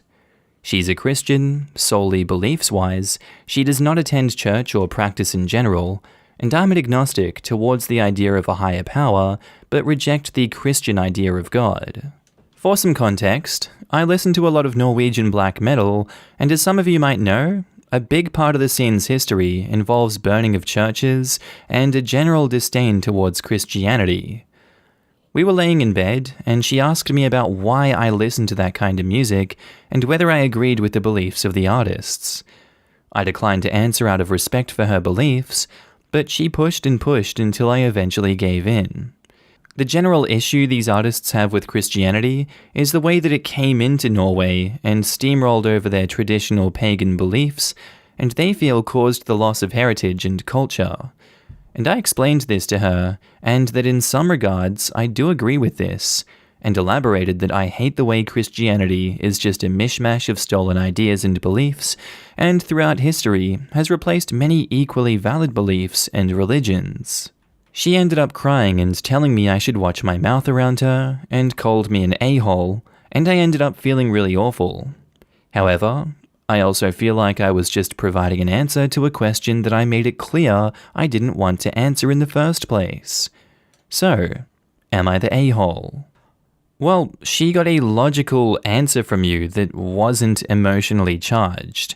You didn't personally attack her or her beliefs. You came at it from a historical context that's well known throughout the world, and she took that personally?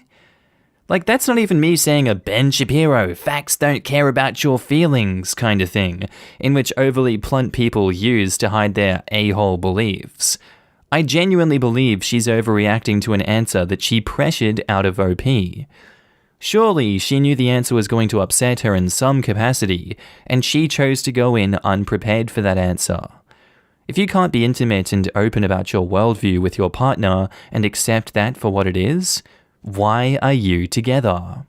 If stating why you listen to something in a way that most everyone will agree and accept causes you to break down emotionally and cry like she did, why are you together? Why?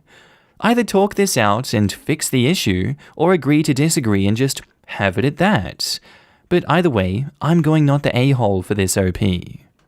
Now in the comments, Utterly Done says, not the a-hole. She shouldn't ask if she doesn't want to know. It's better to get this conversation over in the beginning of a relationship. I hope y'all can work through this.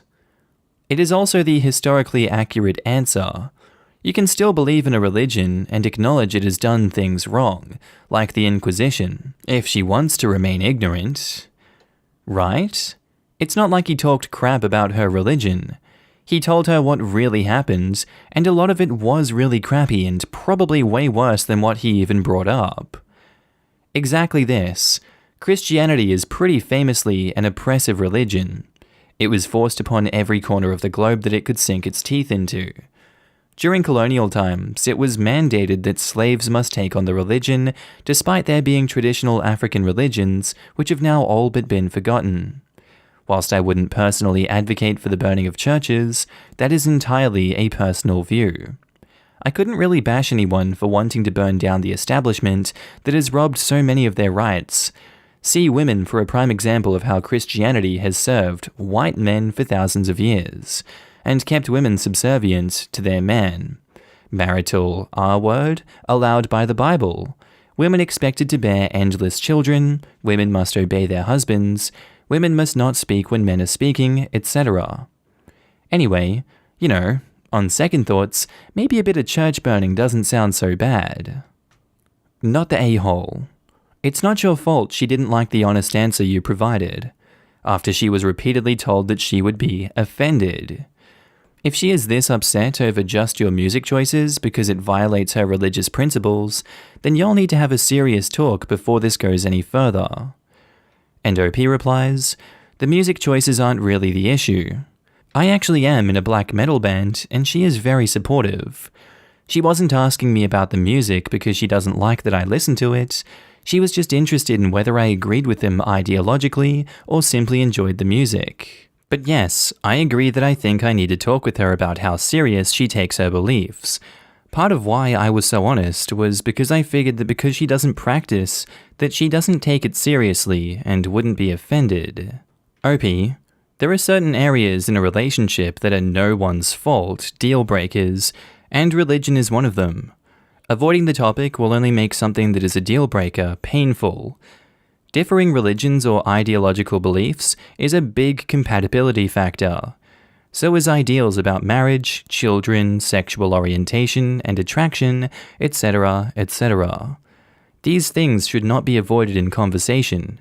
It's okay to have differing beliefs and ideas, but we honor and respect each other's differences by acknowledging them, not hiding from them. Not the a-hole. She could not separate history with her belief.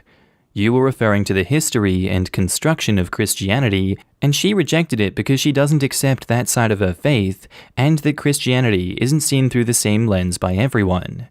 She needs to grow up and not ask questions that she won't listen to the answer to.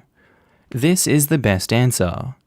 It's not even about religious ideology, it's about the history of a group brutalizing another group and using religion as an excuse.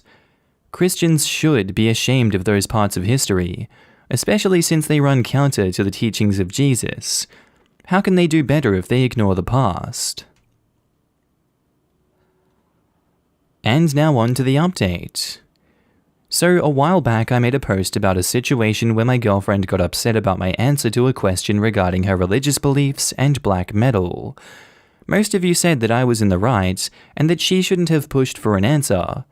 But also, a lot of you said that the relationship was doomed because of our lack of communication regarding the issue, and also that it's too big of a difference to pretend doesn't exist or compromise on. In short, y'all were right. After I made the post, I didn't see her for a while, because she lives far away. But when I did, I decided I would sit down and talk with her about it, and her reaction. I wanted to get a proper idea of how devoted to her faith she was, etc., and in the end, it came to light that she'd been considering it too, and that since we're at an age where dating is a much more long-term thing, she decided that it was enough of a deal-breaker that she didn't see me in her future. I agreed with her, and we ended up breaking up. It was very amicable, and we're still on good terms. She even got me a Christmas gift despite my insistence against it. Thanks for your help, guys. Now in the comments, Bippity Bip Bop says, "You know what I love about this? The pair of you handled it in such a mature and adult way. There was no screaming, yelling fight, and an 'it's over' ultimatum. While I'm sorry that it did indeed lead to your breaking up, you both handled it well. I wish well-handled incidents like this happened more often instead of the screamy, yelly kind. My favorite part is that both of them will handle future relationships better now that they've had this experience. They've learned that you can have hard talks, even relationship-breaking talks, without anyone being wrong or being a jerk." Her reaction and the fact that they're still friends makes me think that the earlier freakout wasn't so much about feeling her religion was insulted, and more about realizing the guy that she liked isn't compatible with her long-term. To prevent the problem in the future, just show them In League with Satan, the Venom original, or the Carpathian Forest cover. Both work equally fine. It's important to make sure that your positions on religion are not deal-breakers in relationships. Better to find out early. I know some people swear that interfaith and mixed faith/atheist relationships don't work, but I think that what really matters is how important it is to each person that their partner share their faith. I'm religious enough that I seriously considered getting a divinity degree, but for me, it matters far more what someone does with their life than it does whether they believe in a higher power or share my faith. It doesn't matter to me whether it's religion or humanism that guides a person to have similar values. I've been with my husband, who is an atheist, for almost 13 years. Our lines are simple. We both want our position on religion to be respected by the other. I don't proselytize at him. He doesn't belittle or demean my faith. We have spent hours talking about my faith because he was curious and really only familiar with the faith he was raised in but didn't believe. Children are often the deal-breaker for interfaith and faithful/atheist relationships, but we're child-free, so we've never had to worry about negotiating that difficult subject. Posted by user Om666N, titled, "Am I the a-hole for getting upset over chocolates?" I'm in my first trimester, so I'm craving desserts a lot. My husband got me some holiday edition chocolates as a part of my Christmas gift, and I was saving them for a day when I had intense cravings. I ate 2 on Christmas from a pack of 35, and kept the rest in our snack drawer. I woke up the next day hangry for some chocolate, and got excited to start eating the ones I got. Then my husband sheepishly tells me that he ate most of them, and there's maybe 3 left. So he ate 30 of my Christmas chocolates, and I had 5. I got mad and sulked at him, and told him to replace the chocolates. When he went to the store today, he said that he tried to look for them, but they weren't selling the holiday ones anymore. He just got me the regular pack. I then got really upset and kinda blew up at him, and then gave him the cold shoulder for most of the morning. He says it's just chocolates and he tried to make up for it anyways, and it's not his fault they didn't have the ones that I wanted in stock. I feel like I'm the a-hole because of the way I reacted. I really let him have it because I was so frustrated. I didn't yell at him, but I was being really passive-aggressive, like, "Are you sure you're not just going to eat the chocolates you buy for me again?" And I ended up ignoring him and refusing to eat the new chocolates that he bought me because they weren't the limited edition ones with different flavors. So Reddit, am I the a-hole for getting extremely upset, blowing up at him, and still being upset 12 hours later? Or should I accept his justifications and get over it, since after all, it's just chocolate? This does strike me as something that's small and inconspicuous in the grand scheme of things, but as people always say, it's the little things that count. And he chose to eat 30 of those little things and not tell you.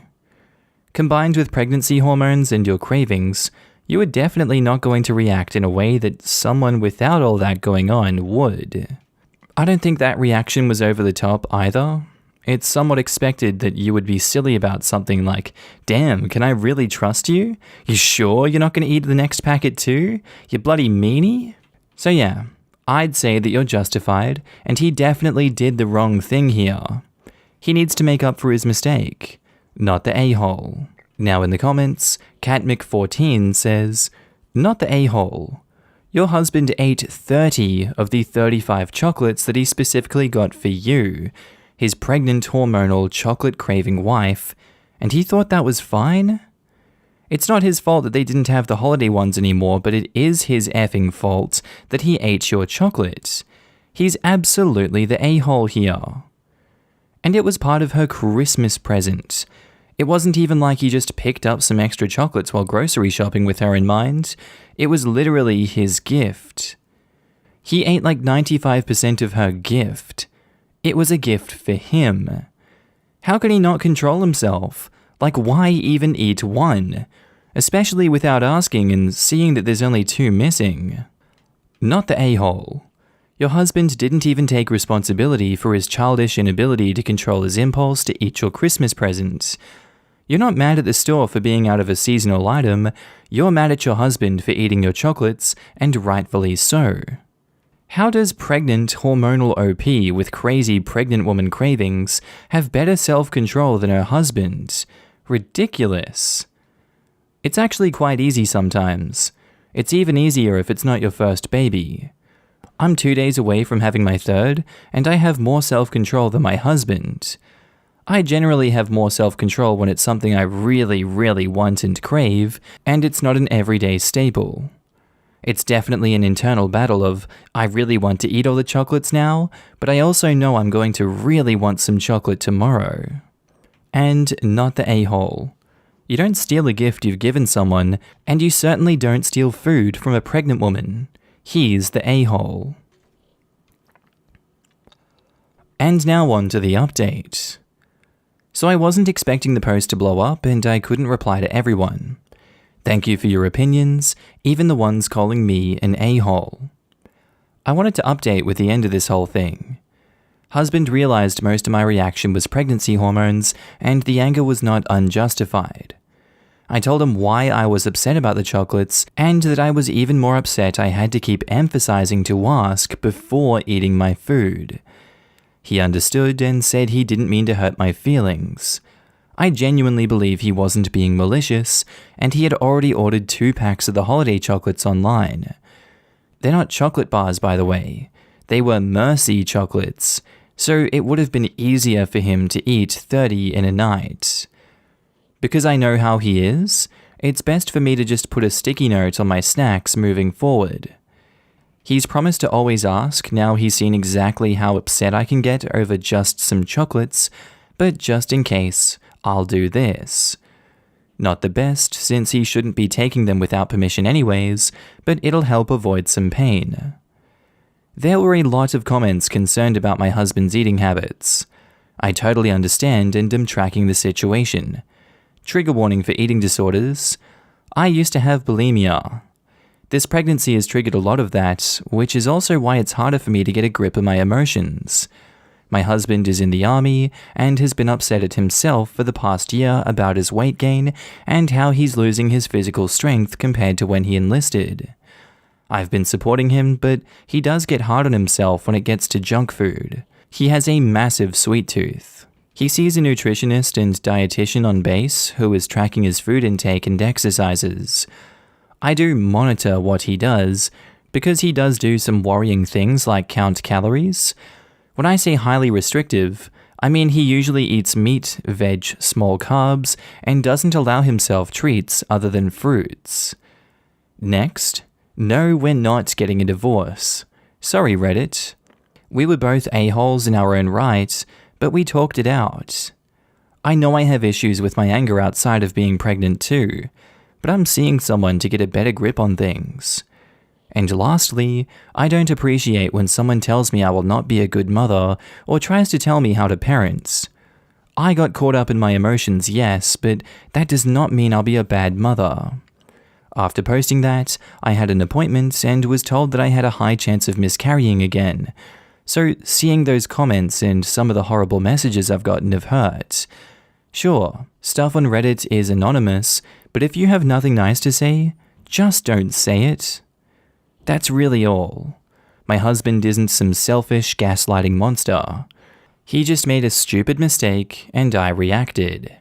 He's making up for it, and I'm past holding it against him. He's a good guy when he's not stealing chocolates. Edit to add, to everyone who offered to buy me chocolates, thank you, but keep your money and get some chocolates for yourselves to celebrate surviving 2020. Much appreciated though. And in the comments, Dark Scottish Lock says, "What the hell? People said you would be a bad mother because of this? Sounds to me like your mama bear instincts kicked right in. Baby wants chocolate, baby gets chocolate. Good luck to you and your growing family, and happy holidays." Right?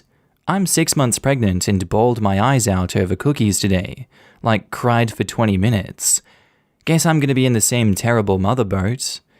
I'll bring cookies to share and we can just be horrible mothers together. I'm not pregnant, and I cried for 10 minutes today because my cat wouldn't come when I called him. He does come when called. Goodness, people were actually calling for you to divorce your husband over that? He definitely shouldn't have eaten the chocolates, but boy, I'd like to see the judge's face with that listed as the reason for a divorce. And OP replied, "Many people assumed this was part of a larger problem of disrespect and gaslighting, therefore divorce. It really wasn't. He just made a mistake and then reacted to my anger with more anger. It's a pretty human reaction, to be honest. We all have moments like that." I think people forgot how tempting chocolate really is. I'm glad you guys talked it out. Emotions run high, especially now, and sometimes little things can become big things, that's what she said. Good luck to you both with the impending little one.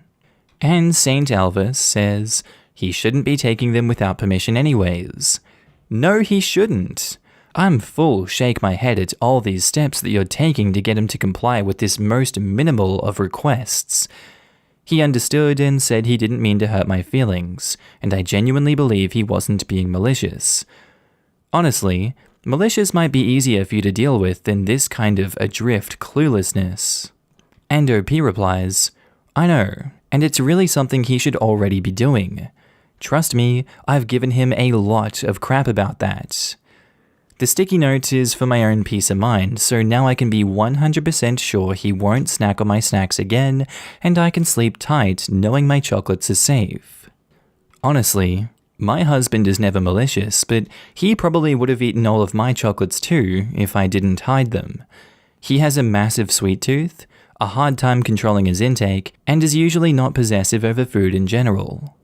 That being said, this type of situation has come up for us in the past, and I got so upset I cried. After that, he stopped eating my stuff when he realized that it upset me. I have 3 brothers, and they would take my things without asking while growing up, so I tend to be protective about my things. Husbands did not realize this. To be on the safe side, I keep my things in less obvious locations. Not the a-hole. And our next post is by user Set of Fills, titled, "Am I the a-hole for telling my husband my children come first?" So I have 2 girls with my ex who is 36 male. They are wonderful girls and my entire world.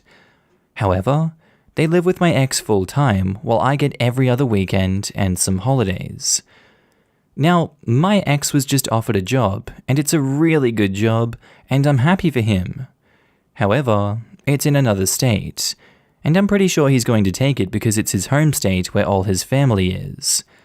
It's also my home state, as that's where we met, and my family all lives there too. So knowing that this is something my ex is going to do, I decided to discuss it with my husband and some options. I told them that if my ex does go back there, I would like to too, to be with my children and my family. Of course, I can't expect him to immediately lift his life and move with me, but I was trying to figure out if there was a way that we can do this. At first, he was treating it lightly and was like, yeah, I'm sure you'll be able to visit them or see them at Christmas. But when he realized I was being serious, he grew upset. He told me that he didn't want to move anywhere and that I shouldn't either, that our lives were here. And I agree. However, my children are also my life, and I know for a fact that I wouldn't be able to see them consistently anymore because they would live so far away, so it would be more rare that I see them. Anyways, he called me selfish for not thinking with him, and I told him if I was selfish, I wouldn't have brought it up and made my mind. And then I told him that my children came first in my life. And now he's refusing to talk to me and claimed I was being self-centered and inconsiderate. So now I'm asking Reddit, am I the a-hole for telling my husband that my children come first, and considering following them back to my home state? Edit. Some people have been asking for this information, so here it is. I would like to explain that there is a reason I have visitation rights, and that's because I've had a history of being an absent parent and not prioritizing my children in my life. I know that the court will side with my ex, and I am close to my children and I love them wholeheartedly, and I do think that this move, if it does end up happening, but most likely it will, would be beneficial for them as it's closer to both our extended families. Edit number 2, I have gotten a lot of advice and a lot of judgment. I do want to say that I'm going to do some couples therapy for me and my husband. I think that's the best way to do things. Edit 3, I'm adding this because I've been getting a lot of these comments, and they're really affecting me. I forgot how hurtful the internet can be. First of all, I was an absentee parent. I was absent for the younger years. They are currently 10 and 8 years old. I have spent years building back the trust and love of being a mother. I'm on schedule to have 50-50 custody. Because of this, my children are my priority, and I would do anything for them. Edit number 4, last edit because I forgot to mention this. I'm not trying to give my husband an ultimatum. This is not a yes or no situation. I love my husband and am going to discuss every option with him. And I'm also going to go over my custody order to see if anything can be changed. Thank you everyone for your comments. It really made me think a lot and I appreciate it. Edit number 5, I can't respond to comments anymore, so I'll answer your questions here. My ex is okay with me having 50-50 custody. We've talked about it and we've discussed it. When it comes down to it, he won't fight. We have both decided that this is what is best for the girls. Now, because he's considering moving, this might change the way things are, and I believe the best way for me to go is to follow my children. However, there is obviously a lot to think about, so we'll see how everything turns out. If it's wanted, I could post an update later. I'm split between no a-holes here and everyone sucks here for this one. That's quite egregious that she was an absentee parent for coming close to a decade. I can't imagine what those children are feeling and what the damage of having a parent abandon them like that would be. I don't think there's a world where OP wouldn't be an a-hole with that context in mind, even in the separate context of this story, just in a vacuum. Like, they are not separate events. She abandoned her children and that pain still lingers. Now she's stuck telling her current husband that she has to move back to her home state to atone for the sins of her past and present. I feel bad for the husband because once you're married and settled into a place, you don't exactly just uproot your life like that. But then again, he married this woman knowing that she only had partial custody because of that parental abandonment. He's enabling the children to continue to be abandoned by this woman if he pressures her to stay where they are now, and I think that's an a-hole move. And also, I don't think either OP nor their partner pushing their choice wouldn't be an ultimatum either. How is this not an ultimatum in this situation? That's just a really tough choice to make on either end. Honestly, the morally appropriate thing to do in this situation is just to move like you want to, OP. That's going to cause a lot of damage though. So I'm just going to have to vote everyone sucks here. Now in the comments, DCA user says, "No a-holes here. I'd suggest couples counseling for you and your husband. In the meantime, let your ex and your kids move up to a new state while you figure out your stuff here. It will take time for you and your husband to find new jobs in the new state if that's what you both decide to do. I would also talk to your divorce lawyer about custody, and if you really are close to getting 50-50 custody from a judge. If you were an absent parent for most of their life, I hope your lawyer has given you a game plan to change that. I don't want you to pin your hopes on something and then not have it happen. Also, talk to your divorce lawyer about divorced parents who live in different states and the kids only see one parent for the holidays. And also, post the question on a subreddit for divorced parents." And OP replies, "Thank you for the suggestions. I will definitely look into couples counseling. I think it would be needed in this situation. And yes, I have a set plan for custody agreement that I am currently working on achieving. I wasn't absent for most of their lives, but enough to regret every single decision I made, in my opinion." More info. How badly will the finances impact you, and do you guys have jobs that will allow you to work remote? And OP replies, "So I work in home care, and I know I can easily get transferred to a department in my home state, as that's where I used to work. However, my husband works remotely right now because of the pandemic, but it's temporary. I know that if we somehow do end up moving together, he would have to find a new job. If I'm in your husband's shoes, I just don't see how I don't feel resentful having to diminish and change my career to the whims of my wife's ex-husband. It's a crappy situation. I see his point, but I agree that you're right." And Soda444 says, "Everyone sucks here. You're a parent, so it's your job to put your children first, but you also need to be considerate of your spouse. Your spouse should expect you to put your kids first. Knowing your family is somewhere else and discussing the potential of you returning there seems like something he should have done when you were dating. But I have to assume there's a lot more to this than what you can plausibly type here. Regardless, you are here asking if you're an a-hole or not, and that at the very least means communication failure. If you can communicate together well enough to get married, then you can communicate together well enough to get through this." And OP replies, "Thank you for this. It actually made me think we can hopefully find a middle ground." I don't see what middle ground you can reach though. Either you leave your kids or your husband. You can't live in two places at once. And OP replies, "Well, I'll talk to my husband and we'll see if I can figure this out. It's not an all or nothing for me. I love my husband and am 100% willing to work with him on this, and I'll be talking to my attorneys to see if there is any updates on my custody agreement." Well, what is the middle ground though? You keep just saying that you two will still figure this out, but you're keeping it as vague as that. You need to be honest with yourself. Realistically, what do you want? Is it to move to where your ex is? What are you going to do if your spouse doesn't want to move though? Don't just say that you'll figure it out either. What is the compromise in this situation? And OP didn't reply to that one. But there's an update. No one really asked for this one, and it wasn't asked for, but because of the number of comments and feedback that I was getting, I just felt the need to post an update. During the last month, my ex has taken the job and is in the process of moving states. He has found a place and is getting ready for the transfer. After several discussions with my husband and a huge discussion about priorities, we have both decided to move together to follow my children. This was no easy choice for the both of us, and it was a very tight decision, but we finally came to the conclusion together that we didn't want to be apart from each other, nor my children.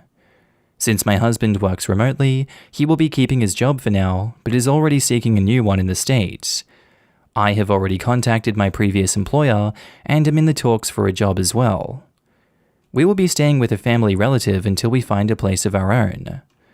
When we finally settle down and have a home that can house my children, I will be filing for 50-50 custody, and I'm pretty sure I'm going to get it, as this is what both I, my ex, and my husband want. I want to thank everyone who commented on my last post, even the ones that said not so nice things. I realize that owning up and fixing my mistakes are very difficult to do, but I'm slowly but surely doing it. This community is such a treasure. Thank you. And in the comments, Paper Voices says, "You are very lucky to have married an understanding man to make such sacrifices for your happiness. Good luck and Happy New Year." And OP replies, "I am very lucky and I am very happy. Thank you. And to have such a good relationship with your ex too, who also sounds like a decent guy. Whatever mistakes you've made in life, you chose well on the spouse front. Those kids are surrounded by great role models, yourself included. Best of luck with the move." When people haven't been the best parents, people always say, why don't they get their stuff together and do better? Like it's easy to do. It's a lot of work to repair relationships with your children and do better. You have done the hard work and showed to be a wonderful parent. Great job. I am so glad to see this working out. And for what it's worth, there is nothing wrong with situations where the father has primary custody for a while, or even permanently. Nobody assumes men are crappy fathers when mothers have primary care. We should extend the same courtesy to mothers.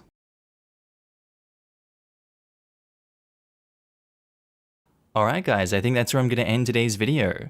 If you need a good laugh, please do check out my second channel, Markee 2, links down in the description below, or it's going to appear somewhere on the screen here at the end, little bubble with my face on it. As always, a big shout out to my Patreon and channel members. Your faces are surrounding me right now, and I love to have you guys with me, and down in the comment sections of each and every video, and just knowing that you're always there to support me. It's a humbling and lovely feeling.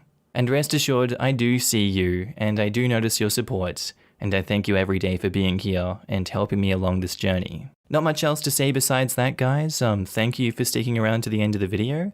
I do hope that you have a good day, night, sleep, whatever you're up to. I will see you in the next video, and thank you again. Bye.